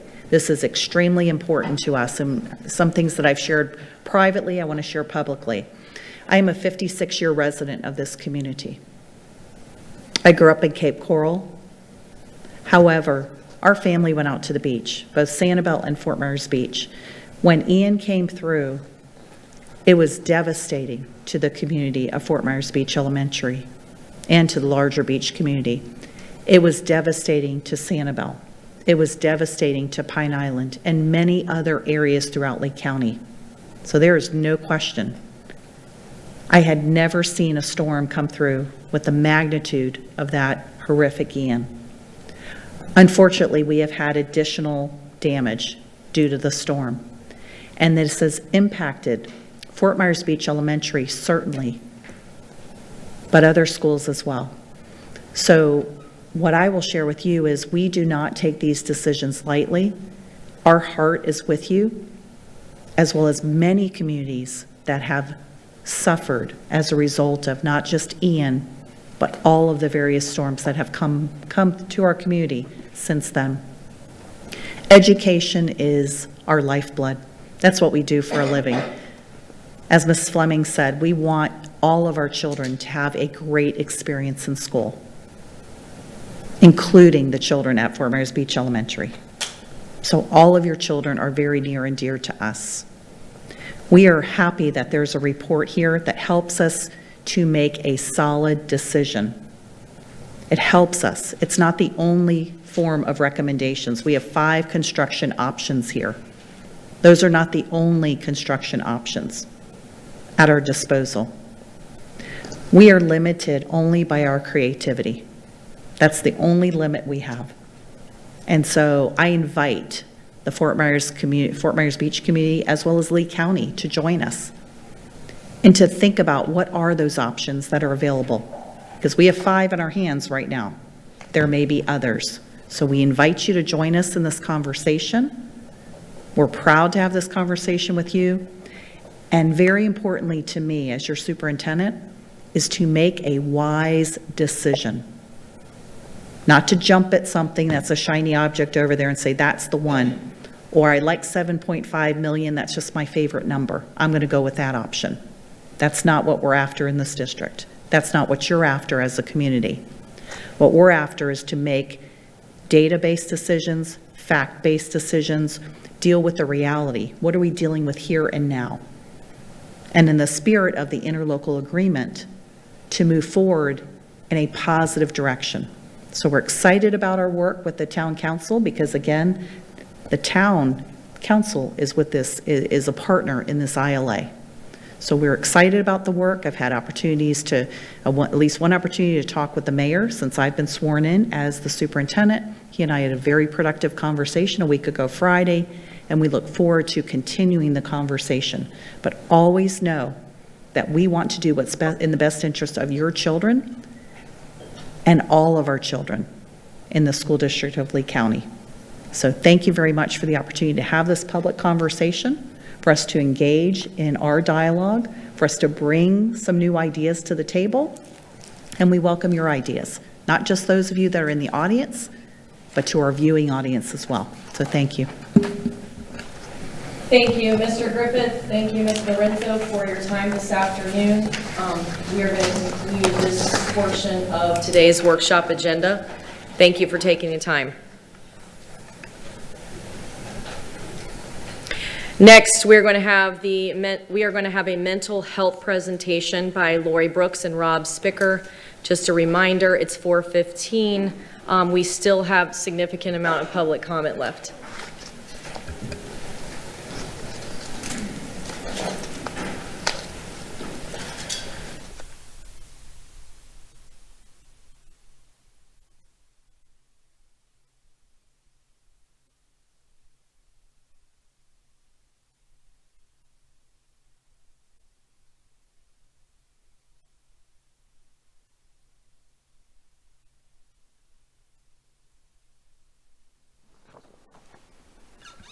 Good afternoon, Dr. Carlin, board members. It's our pleasure to be here with Lori Brooks and give you this presentation to sort of wrap up our May mental health awareness campaign. So May being Mental Health Awareness Month made it very easy for us to have a built-in advantage of using that month to benefit and promote the school district's efforts. We set out in this campaign to have 3 main objectives: increasing awareness of our available resources, encouraging our students and their families to seek help if needed, and to foster a culture of support. The campaign promoted 3 key messages. Using those same hashtags across social media platforms helped to reinforce the campaign, and it keeps the messaging consistent. It also helps with engagement, as these are going to be common and searchable terms that anybody online or on our Facebook page is going to be able to find. One of the main focuses of the campaign really was online. This was using the school district's website and social media so that we were sharing our message. We used graphics and videos, and we also held a Facebook Live question and answer session as part of the strategy during the month of May. What you see here is some of the updates that we made to create a new look on the website, which helped match the graphics and the messaging that we were putting out on our social media site. Those tiles down below on the page there, they give it easy links so that our students, our parents, and anybody in the community can come to this page, find it easy to navigate, and make it as easy as possible for them to find whatever they need or may want in terms of mental health support. We incorporated a board member, as we're going to do into many of these campaigns, and Ms. Langford Fleming was the one who helped reinforce the key messages with a video that she recorded for us. Her video has had 3,700 views, and it did very well with those who are outside of our network. About 30% of the viewers were not current followers or people who liked the School District of Lee County's Facebook page, so it reached a wider audience than we would automatically. Another strategy of the campaign was to make sure we're highlighting our partners in all of this. The school district simply cannot provide the services that all of our students and families would need on our own, so we have to bring in these partners to help offer them a network of care. This link on the post can help drive those interested right back to our website so they can get more information and directly link to our partners. Our Facebook Live event, hopefully you got a chance to watch, but it turned out to be a really good event with great information made available to those that were with us. We generated 4,500 views so far since the May 13th event, and we got another 95 on YouTube, which is not a place we advertised for it necessarily to be, so about 100 people found us on our YouTube channel. We received and answered about 20 viewer questions during the presentation. We provided 2 follow-ups afterwards, and it turned out to be a great sharing of information. Here's just another example of one of the social media posts that we put out. It was simple, straightforward, factual. You really want to make this easily consumable so that it can be digested quickly and succinctly, and I think that these were good examples of that so that the messages were easy for our families and viewers and community to take in. Not all of our posts were organic, which means posted by us and then interacted with those who like or follow our page or comment on it. The campaign did include some paid posts, and paid means that we get to reach beyond our sphere of influence to outside followers. 2 of these videos were what was posted. They're good examples. You want to put your best foot forward if you're paying for it, and they worked well to help bring people in to view our materials and use our resources. We made our students aware of the campaign as well all month long with this campaign graphic that was visible right as they logged onto their Chromebooks every day in the month of May. We also alerted our parents to the campaign through 2 school messenger emails with links to our mental health awareness portal and an invitation to view the Facebook Live event or submit a question in advance. Both of those emails had a 45% open rate for those that were delivered. It was about 85,000 emails that were delivered in total, and 45% each time were opened up by our audience. And then you've heard us talk about the data through here, but here's some more numbers to help evaluate the performance of this campaign. It was really successful, reaching about 19,000 people through the 13 posts on our Facebook page and our Instagram page. The paid material then helped to more than double that audience reach, and it gave us pretty good value for our money based on some of the clicks and the click-through rate, so we did well with this campaign. And just to mention, earlier today, you had Dr. Desimore and Sarah Cox up here mention the Fiscal Responsibility Campaign. Not that that's going to be a copycat, but what you have seen through this mental health awareness, very similar to what you'll see now through the month of June going forward. Have the same look, the same feel. I'm going to turn it over now to Lori Brooks. Thank you so much. So as Mr. Spicker has said, we are about education, and then the most important part, what do we do with that education and raising awareness? And that is really driving resources so that our students, our parents, and our families and our staff are aware of the resources available to them so that they can reach out and connect. So our resources for students really begin with access to their school mental health team members as needed.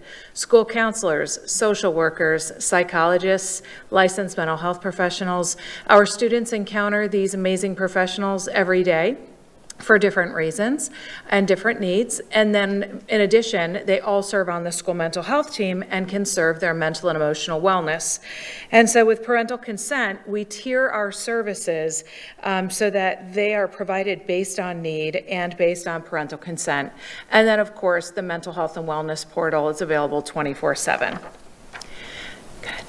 As we are leaning into parents and families and understanding their resources and helping them connect, they range from educational information on the mental health and wellness portal to parent education events and also specific access to services for their student. Services are based on screening for need with parental consent and then an appropriate level of service based on those screening results. Resources for staff include training in youth mental health first aid, trauma-informed practices, suicide prevention, and many other areas. And then staff have access to school mental health team members when they have concern for students, because we rely in many regards on our staff to be our eyes and ears and connect students to us. And they can also consult with the school mental health team members related to how to best support their students in the classroom.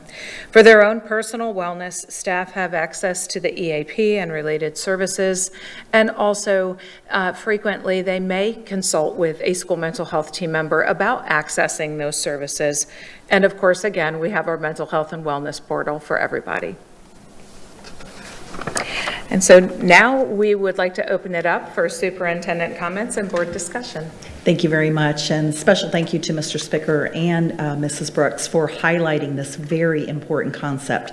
You know, one of the things we talk about as educators is how important it is to focus on the academics with our children, right? We look at all those targets, but we all understand as educators that if children don't feel safe, the learning does not occur. And we have seen that in classrooms across our district and across the nation. So just thank you for the focus on this awareness for this past month, and we look forward to our board members' comments and discussion. Mr. Ribble. Yeah, yes, it was a great report. You folks are doing a great job with this. I want to give Mrs. Langford Fleming a compliment. I watched your video a couple times. I thought it was a great message. As you know, several of us went to the regional school board meeting here several months ago, Ms. Jordan and Sam Fisher, myself, and I was really shocked to hear that 27% of our students are anxious each and every day in the classroom or at home. And these processes you're putting in place is really going to help address those needs of those students. So thank you very much. Ms. Chaviano, do you have anything? I do not, thank you. Ms. Giovanelli? Real quick, I just wanted to say that kudos, I saw the video as well, and I thought it was excellent, and watched it a couple of times. So great job, school board member Fleming. Thank you. Now I know why it had so many views. As your fellow board members. You can watch it 10 times. Probably my dad did. Mr. Fisher, did you have your hand raised? I'm sorry. No. Okay. Thank you so much for this campaign. I know that, and May is such a great time to really drive it home with our students going home for a couple of weeks and our teachers going home for a few weeks as well. So thank you for all the hard work behind this. Thank you. Thank you. We're going to move on. Next, we have job descriptions presented by Dr. Shana Johnson.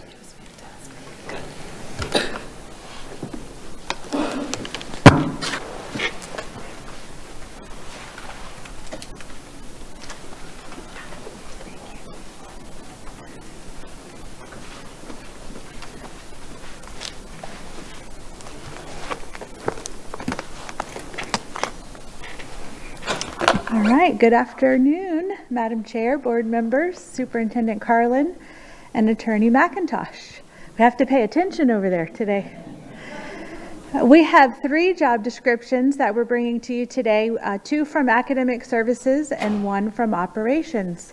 And at this time, I'll take any questions or comments that you have.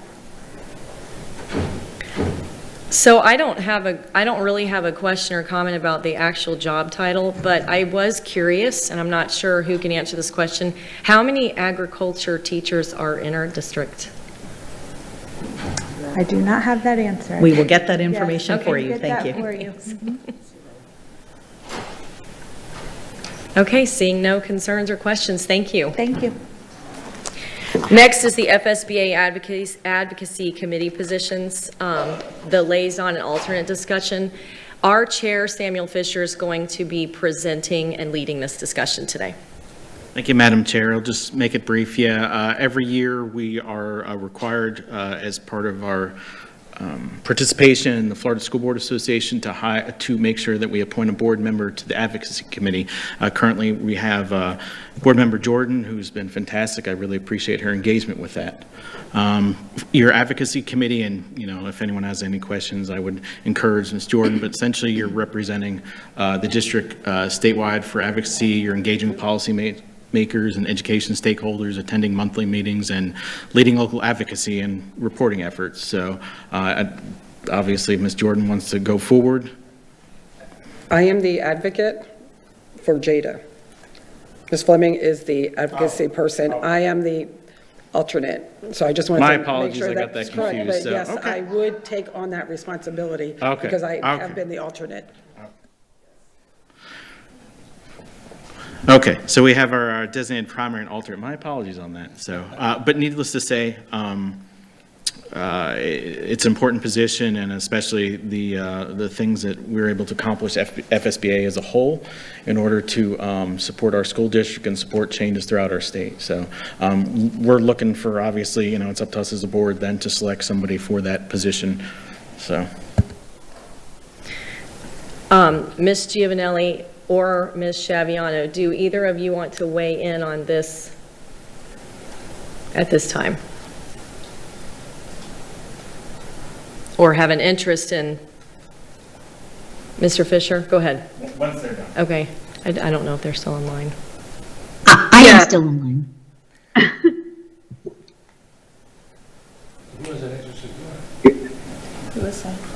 Who is that? Ms. Giovanelli, go ahead. Okay, so I would be interested as well. I mean, but I'm open to allowing others for opportunity that has not served on that. So, but I was an alternate before for Kathleen, I believe. I think that's who it was. I was trying to think. So I'm open. Thank you. Mr. Fisher? Was Ms. Schiaviano, did she say she's interested? I couldn't hear. I'm not sure. Ms. Schiaviano? Yeah, I did say I was interested. Thank you. Was that a yes or no? Are you confirming, yes, you are interested in being the advocate? Yes, that's what I'm saying. Sorry. Mr. Fisher? Yeah, I was just going to suggest that two of our newer members, and then have one of our experienced members as the backup alternate, that just, it's a great organization to get involved with. I'll weigh in then, just because it's confusing over here. So I think it would be a great opportunity for Ms. Schiaviano to take that, and if Ms. Giovanelli wanted to become the alternate as just a veteran board member, I think that's a great idea. I think you both would do a great job. I would support that.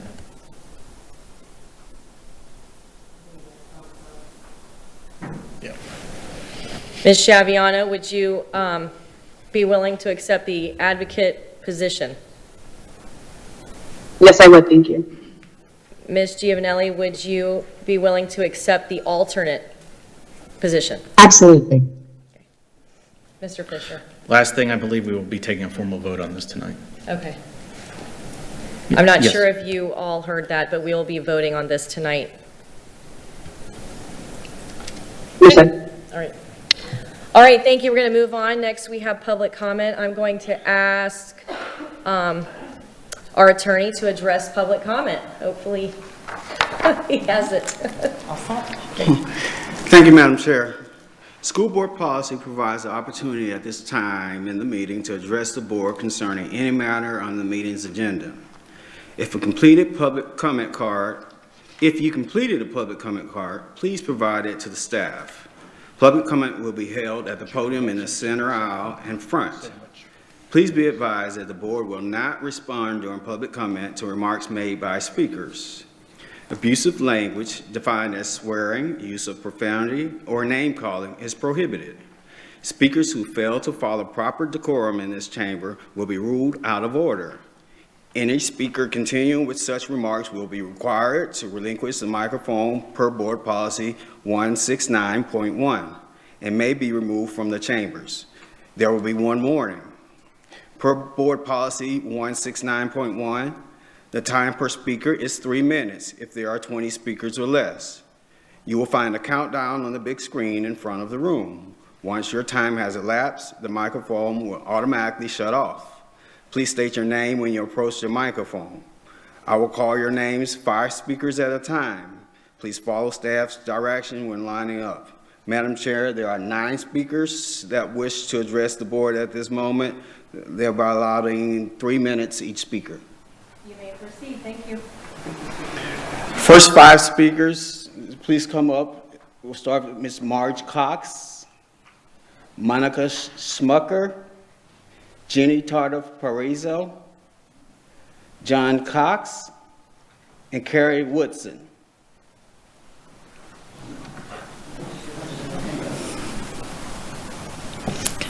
Good afternoon. I'm Marge Cox. I live in Bonita Springs. I'm a retired educator. And I started in April with telling you that there were data points that would show over time the importance of having media specialists in your schools. I've heard you say consistently you want to have improved student achievement. You want to base decisions based on data, and so that's what I'm trying to provide you each time. So April gave you the data for the importance of having media specialists. In May, I told you about the facilities that provided media training and the process through the Florida Department of Education. Today, I'm going to explain how school librarians help that keep the heart of the school beating with joy. And you have papers that you'll receive afterwards, and I also sent an email so you can directly hit the links. School librarians help to acquire the right materials for their school. They teach collaboratively with their classroom teachers. They're assisting students to develop research skills. They're interacting with parents and caregivers. They're promoting reading. They're supporting administrative programs and developing meaningful relationships with students and staff. I have a sample instructional option based on the Florida standards at the bottom of the paper that you'll receive. It's built around standard for 4th grade math, which is build a foundation of addition, subtraction, and multiplication operations with fractions. And it refers to the book Fraction Action. I'm not going to read all of this to you, though I think you'd like it if I did. But I want to show you what could be done with it. As they read through it, one of the pages says, "We are a set of 4 squares. I am a fourth of the set." As I would read that to kids, I'd say, okay, so how would you write that as a fraction so that the kids are interactively involved? They're not just hearing, they're doing. And research tells us that when kids can do as well as listen, they're going to remember more. There's a second choice for that. We're a set of 5 circles. I'm a fifth of the set. What would 1/5 look like if you were writing it as a fraction so that the kids are involved all the way through? The activity then, and I've done this with students so I know it works, I separated an orange and counted out the segments that were in that orange and how would that work. And then the kids had oranges and they separated theirs as well so that they could see, and as an assessment, the classroom teacher would count out the out loud the number of students in the class. The students would notice what percentage they were of the boys and the girls in the entire class. So your library media specialists are not just checking out books, they're impacting. Thank you. Thank you, Ms. Cox. Go back to the hot tub. Okay, Ms. well, then you have to use Shaviano, it. I'm going to ask you to mute your computer possibly.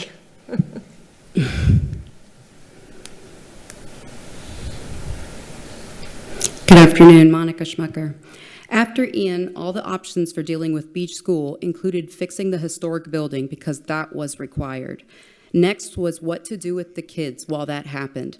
You were presented with the cost to rent portables at $5.8 million. Our committee said, don't waste money renting portables. Spend that building building us a permanent building. And that gave birth to the ILA and the phased rebuild plan, giving us the cafe building with the money that you would have spent on our portables. ILA Section 3.1 Phase 1B says, by fiscal year 24-25, the board shall build additional facilities to accommodate a permanent cafeteria. Phase 2, Section A, the school board shall design and construct additional facilities to accommodate enrollment growth to 150 kids. The full cost of running the school shall be borne by the school board through fiscal year 27. Thereafter, if our school meets the threshold where it can sustain itself in line with the other Barrier Island schools based on the cost per student report, Beach School shall continue to operate. You didn't build us that cafeteria by the end of this year, and that in itself is a violation of the agreement. The ILA indeed contemplates another hurricane. Section 7.3 does not excuse your performance. If there were an unavoidable delay, it would extend the agreement. Nothing that Milton brought interferes with your ability to build that cafeteria building. That land is still there. Beach School had multiple buildings before Ian. Milton's damage to the building was it took on a few inches of water. No Helene damage and no Irma damage. The mere hiring of a consultant who's on a multi-million-dollar retainer to determine what to do here violates our agreement. You already directed your staff to have a functioning school and build the cafeteria. What this consultant says notwithstanding, until 2027 we're to have a running school. If the recommendation is to close the school, then the vote before you is whether or not to violate the agreement with our town that you put into place. If you want out of the ILA, the way to do it is to let it play out. You give us what you promised us. You give us the full amount of time to do what we promised. And then if we aren't sustainable by 2027, then you consider the options of what to do. But recall that the options are receiving funding, subsidizing options, and other options before closing the school is even on the table. Section 7.12 states that time is of the essence. The delays by the district are only causing our town additional damages, and this provision of the agreement acknowledges that. All we want is for you to adhere to the agreement that's in place. Not only is the consultant report faulty with faulty data, which we'll show you more, but it's irrelevant to our current situation. Our agreement was to continue with the phased rebuild, and it wasn't contingent on any additional viability studies. We had a demographer, and we considered the factors, and the ILA gives us 3.5 years to be sustainable. Any vote for anything else to violate... Thank you. The agreement that you... Thank you. Your time is up.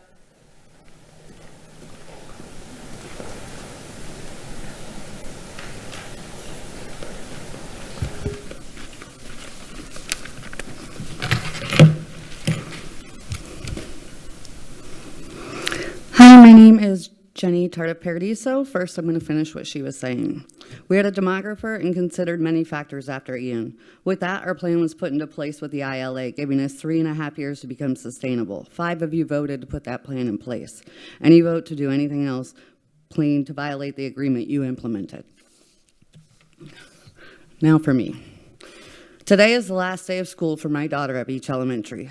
She was in tears this morning because she doesn't want to move on to middle school. Beach School is her safe space. Now, I realize Beach School is small, and because of that, our cost per student was very high. But I also know without that small school, my daughter would have struggled much more than she did.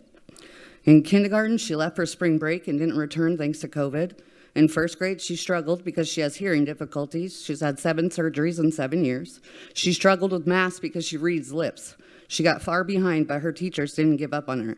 They gave her the care and the attention that she needed because they could. Third grade brought us Hurricane Ian, which we lost everything, as most of our friends and neighbors did.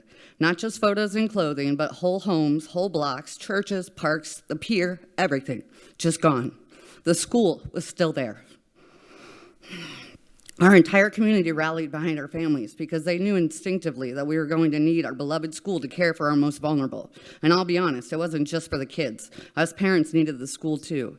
Somewhere we trusted wholeheartedly to leave our most precious items, the only things we had left, our kids. These are the same kids who watched our houses collapse thanks to the internet. Kids who watched our families get swept away in floodwaters. Kids who returned home to find an empty lot. Kids who watched their parents try to keep it together. I like to think that the kids were immersed in the resilience everyone is always referencing, the love and general goodness of all of our neighbors in Lee County and beyond have helped them heal on some level. Then came the hard work of rebuilding our enrollment. We knew I couldn't go back to the way it was. We made a deal that we would do everything in our power to reduce costs and make the school a place people will drive their kids to.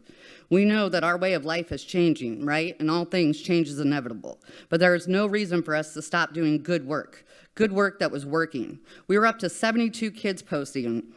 That increase, along with the reduction of staff, should be celebrated. But instead, we're here again, defending something that was working, something that we agreed to on both sides.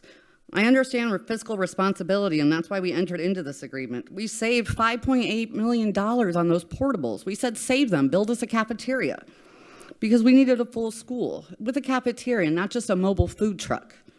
I'm asking that you uphold your word. Give us the time promised, give us your effort promised, and we need you. Please do the right thing and give us the shot that you promised you would. Thank you.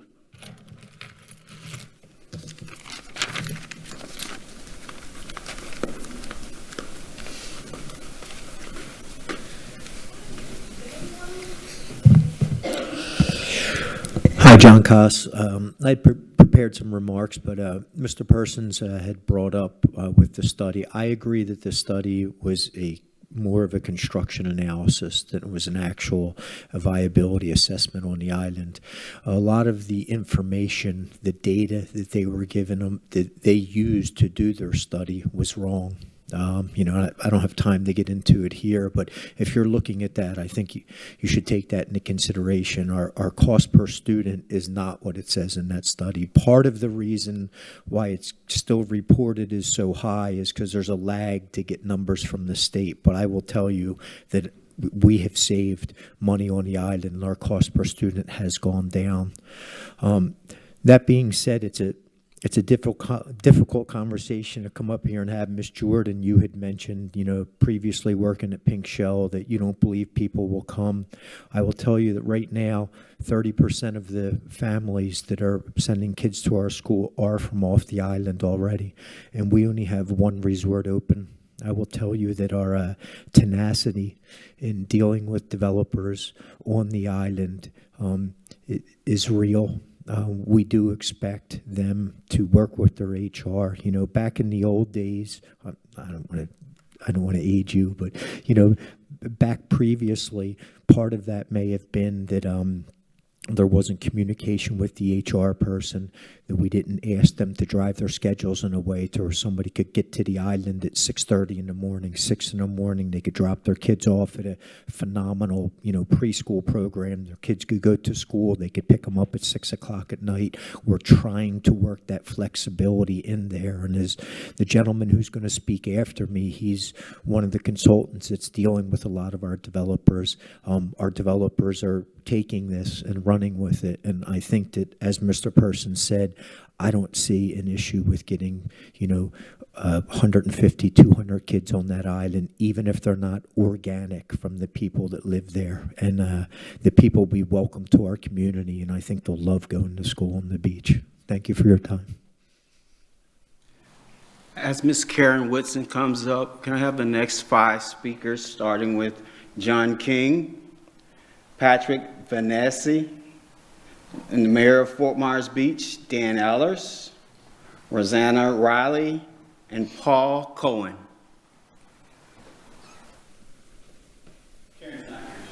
Thank you. You can proceed, sir.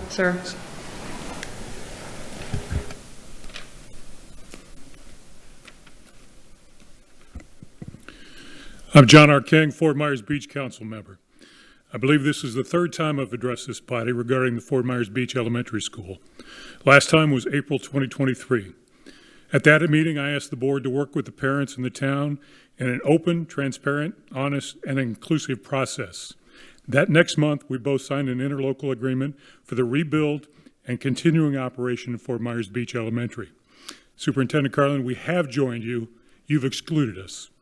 Now I stand here 2 years later, and I'm asking this board for the rebuild and continuing operation of Fort Myers Beach Elementary.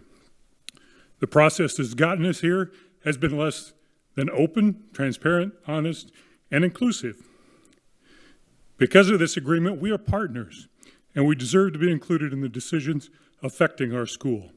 It feels like the lesson this district wants to teach our children is not to honor agreements. It's my life experience that when schools seek more money from taxpayers, we're told it's about the kids. This is less likely about the kids and more about the money. Board members, 5 of you approved this interlocal agreement. I implore you to help this community. Let's get back to working together. As we've shown before, there's nothing we can't accomplish for our kids and their teachers, and I'll guarantee that.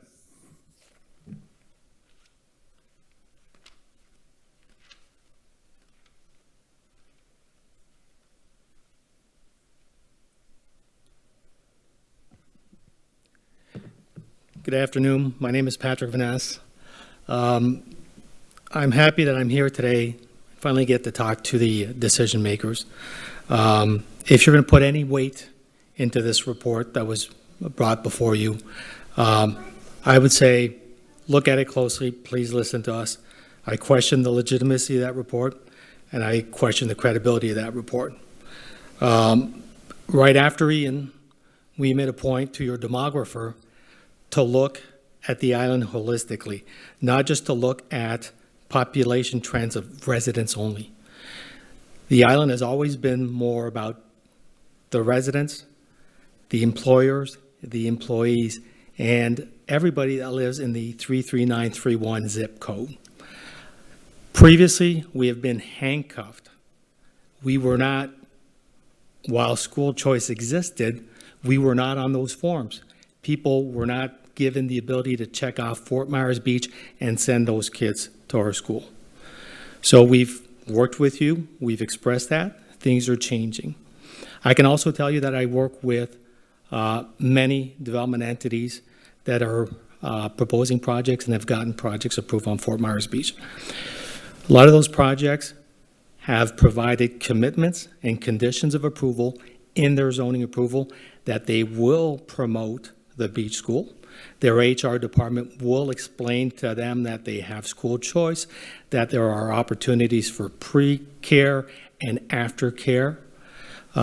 We have all, so going back to the credibility of what your demographer has done, they've omitted to look at this model that we already have with Sanibel, that you can bring kids from off the school to our island.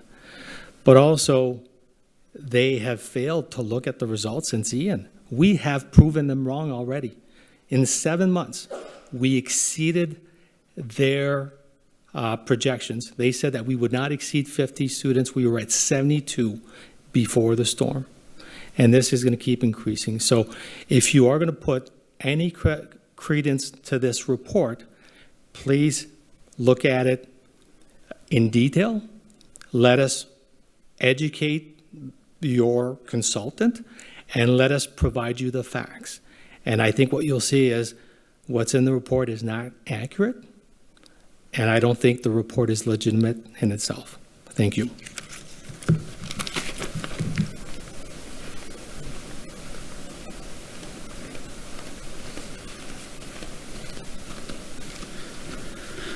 Good afternoon, Madam Chair, Ms. Carlin, board members. Thank you for having me. I never thought I'd be at another meeting after our marathon last night, but yet here I am.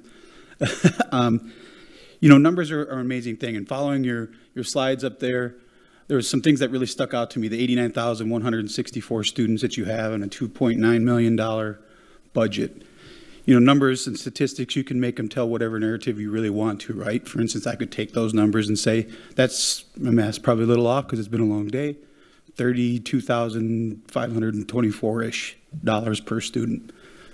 Even if you were to take the $27,000 per student, my question to my staff would be, where's the other $5,000 going? If that encompasses everything from the building to the 67% salary cost that you showed to those plaques in front of you, where's the other $5,000 going? And I only say that simply because numbers, again, can be statistics. They could be whatever you want them to be. To me, there's two numbers that really matter in this entire thing, 0 and 1. Mr. Fisher, you said that there was an issue of declining school kid members before the school. I agree. But you know how many times we were contacted as a council to let us know that that was an issue? 0. We would have taken action had we known. The storm was unfortunate for all of us, but it reset the decline that you were talking about. It gave us opportunity. You want to talk about the council members, Mr. Persons. We are not just suggesting that development take into action. We are making a condition of their approval.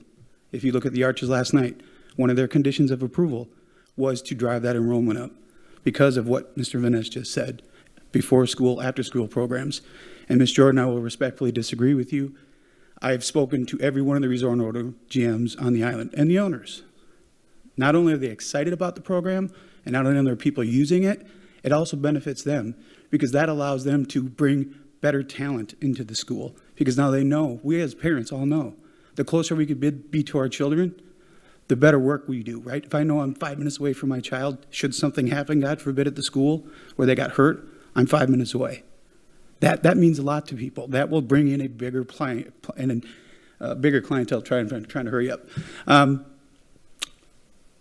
a look forward type of guy. I'm a problem solver. The number one that I was talking about, it comes down to each one of you. You each have one vote. It's going to be your vote. I understand that there was discussions about it, bringing other people in and having all that, but at the end of the day, it's your one vote. We're asking you to take a good hard look at what we're doing to work with you, instruct your staff. Although you can't take any action today, if there's one thing I can say before my time runs out, you can give guidance. You can give guidance even though you can't vote. My suggestion would be give the superintendent guidance to take closing the school off the table. That will ease a lot of tension. And let us work together to finish what we started.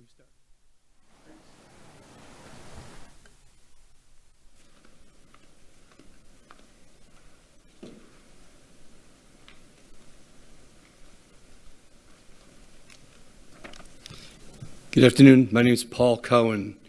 I have nearly 40 years of audit experience and am past president of 2 different chapters of the Institute of Internal Auditors, which is an international professional association founded in 1941 with over 260,000 members.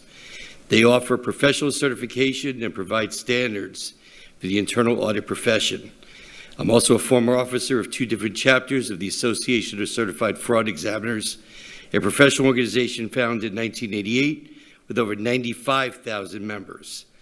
I'm also a certified fraud examiner, certified to perform quality assessment reviews of the internal audit function, a certified risk manager, and was previously a certified internal controls auditor. I'm also past chair of the district's Finance Advisory Committee, and with the aid of that committee's hardworking, unpaid volunteer members, found significant cost savings, income sources, and helped to address some procedural weaknesses in the district. I also helped to create the current Lee County School District's Audit Committee and a significant role in the creation of its policy. I'm opening my discussion with you in this matter so you fully comprehend that I am not someone who does not understand both the internal audit process, but also has a good understanding of the district. I'm speaking with you today as a citizen who also happens to chair the Lee County School District's Audit Committee. The committee was created over 2 years ago. I am proud to have been its first chair and to have been collaborating with volunteer professionals who I respect and who put the district first. I also appreciate the support received from Dave Newland and his staff, and especially appreciate the professional respect received from RSM, the board's internal auditor. The committee was formed at the request of RSM, and thus far a strong partnership has been established for the betterment of the district between both parties with mutual respect established. To date, the committee has ensured that a risk-based audit plan is in existence, and for the sake of time, I have numerous concerns about the internal audit function. The committee has only been invited to speak with this board on one occasion, and that was to educate the board on the role of the committee and to ensure that the board understands the difference between audit and an efficiency study. To my knowledge, no other advisory committee has been not given the right to present to this board and to the superintendent.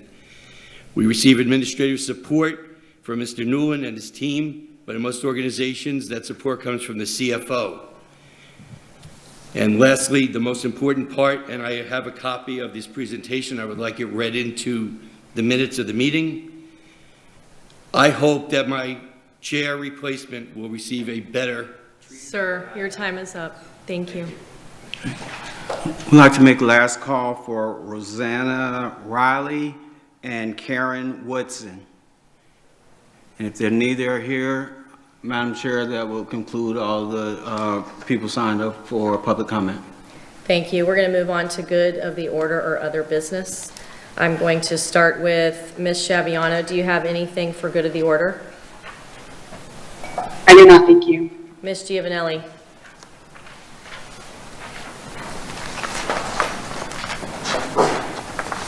Mr. Fisher. Thank you, Madam Chair. Briefly, going through, we're all going to be, or many of us are going to be going to FSBA conference next week, where we'll be looking at a new slate of executive leadership there. Horizon Council, Dr. Carlin and I attended, and we had a very interesting discussion they had on arts in the community. I believe it was the Alliance of the Arts, and talked about the impact both within, education and community. I thought that was very interesting. I want to give a shout out to my fellow acting buddy and her amazing job at State of the Schools by Superintendent Carlin.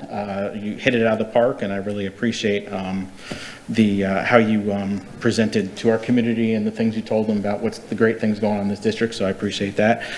Real quick, board auditor, I have kept the job posting open a little bit more. I know sometimes during this fiscal part of the year that some people in government this time of year, I know they try to, there's some movement in jobs throughout the places. I would like to figure out, obviously, next steps of what our next meeting will be. I know obviously we're approaching, many of us have summer vacations, other things, so I will probably discuss with our staff and see when some appropriate times are. Maybe, I don't know if we want to do more towards our next meeting in July or not, to go to some next steps. So that's all I have. I'll hold the rest for the meeting tonight. Thank you. Thank you. Mr. Ribble? Yeah, I already reported on the FGCU involvement versus the Lee County Schools. I do want to comment on the ITF, and that's our Claims Review Committee. Dr. Irucci was very gracious to set up our first review with Aetna to talk about specific claims. Again, it's not good news. Our claims are now up over last year for the month of $2.1 million, being $8.9 million last year, this year $11 million. We got into a good conversation about workman's comp and injuries in the school district by staff, and believe it or not, the number one injury is slips and falls, which is a teacher or a staff person standing on a chair to reach something high and falling, and particularly those that are over age 60 are not doing well with a fall like that when it comes to healing. So guys like myself need to refrain from standing on a chair, but we're going to take a look at that. And as you know, we have the mandatory learning each and every year. We have 8 or 9 of those that we got to complete. The HR group's telling me they're going to add a piece on accident prevention, which has to be, I believe it's less than 8 minutes. Is that correct? Less than 8 minutes, but that'll be 8 minutes well spent, so you don't get yourself hurt or in a situation where you got to break a hip, a leg, or an arm, or whatever. One other thing, I was glad to hear about what we're doing with the auditor, but I would like to move the contract with our attorney along if we possibly can. That's all I have. Ms. Jordan? Thank you. I really want to thank the folks from, and you can correct me anytime, I'm good like that, but just thank you all for being here and speaking your truth. I also want to say I really appreciate when I say things that I'm not acknowledged and I'm just dismissed, just like I was when I spoke about possibly being on the advocacy. It just went deaf ears and moved right along like I didn't even speak. So I just wanted to bring that up and let you know how that just made me feel. So I understand how people think that we don't hear them. Also, with Mr. Ribble, thank you for bringing that up, because I was bringing that up as well. I know that the board attorney had spoke to us regarding the amendment to her employee agreement, and I thought we were going to see it on this agenda, which it is not on there, but I do believe that we need to do that sooner than later. The last time that this was brought, it's the same agreement since April of 2020, and I think it's time that we put that to bed and move on with that. All the other things I will speak about later today, so thank you so much. Mr. Persons? I'll save mine for this evening. Thank you. I'm going to save most of my comments for this evening, but I do want to just bring to the public's attention, since we talked about safety and we talked about mental health, many of us were able to go tour the sheriff's headquarters, the few days ago.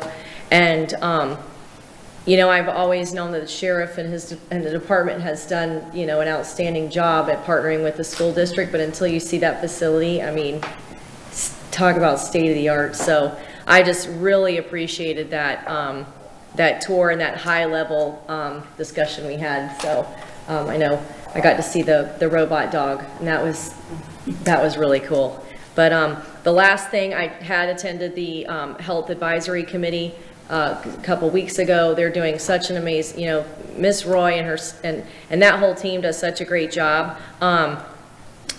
We talked a lot about the amount of water that you should be drinking, and everybody went home with a nice big Yeti cup. So I think they're down in the district office somewhere. If there might be a few extras, you should get your hands on one. But it reminded me that we've talked about this in the past, and I think some summertime homework for some of our staff is to really hone in on our school lunches. And what a great time of year, other than the first part of the year, is to, you know, send our kids to school knowing that they're going to get an awesome meal, all the colors on the plate.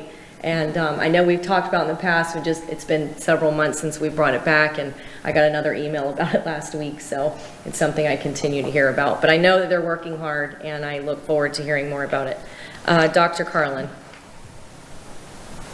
I believe Mr. Fisher may have a comment. For Oh, just a Mr. moment. Fisher. I just wanted to follow up on the board attorney contract. So the majority of this board a few months ago tasked me with working with outside counsel to renegotiate the contract for the board attorneys. So we proceeded with that. Each of you gave your input on that. Approximately April 5th, our board attorney said she wished to cease negotiations at that point. At that point, having no other direction from this board, when it came to discuss just parts of the contract, not the contract as a whole, at that point, I left it up. In this point, if the majority of board wants to discuss pieces of the contract, but I did not bring it forth because it was outside of our process. I was not given any other authority. So we talk about processes and procedures in this district. So I followed the guidance of the majority of this board. And when I did that, obviously the majority of the board, if they wish to decide differently, we're welcome to bring that forward. We're able to do that. But in my capacity and that I was tasked with, we were not following the process at that point. Again, that's nothing against the board attorney. I've already explained that to her. But that was what the direction I was given.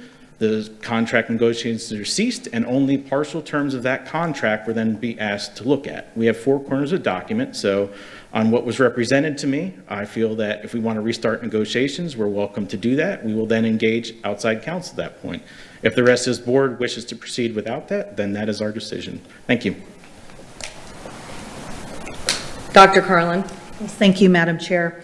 I wanted to take a moment just to compliment our board. You know, there are a wide variety of things that are happening in our community and in the nation. And when I think about your relentless focus on the most important work, I want to appreciate you. We talked about items pertaining to school safety today. We talked about our budget. We talked about things that are critical to move this district forward to #1 in the Big Ten of the state of Florida. You are focusing on the work, and I just needed to publicly recognize you that these are very critical issues that we're talking about. Mental health, our budget, being more transparent, engaging our parents, making sure that they are empowered as as partners in their child's education, talking about the future of our schools, including Fort Myers Beach Elementary. These are important conversations, and I just thank you for your time and attention to those. I also want to thank the elected officials, the parents, the community members that came out to speak today, including those from Fort Myers Beach. It is so important that you know that we care about the comments that you make. Obviously, we don't respond after each one of your comments. However, we've heard your commentary today, and we appreciate that. Again, just to reiterate, these are conversations that we will continue to have offline, one-on-one with our board members as well as with my staff. So I appreciate your comments, and I'll reserve the balance of my comments for this evening's action meeting. Thank you. Attorney DePay Bruno. Attorney McIntosh, since you're sitting in my seat, I don't have anything. I have no comment. Thank you. Today, we have a student performance at 5:45 p.m. followed by a board action meeting at 6 p.m. At this point, having no other business come before this body and seeing no objection, this meeting is adjourned, and the time is 5:07 p.m.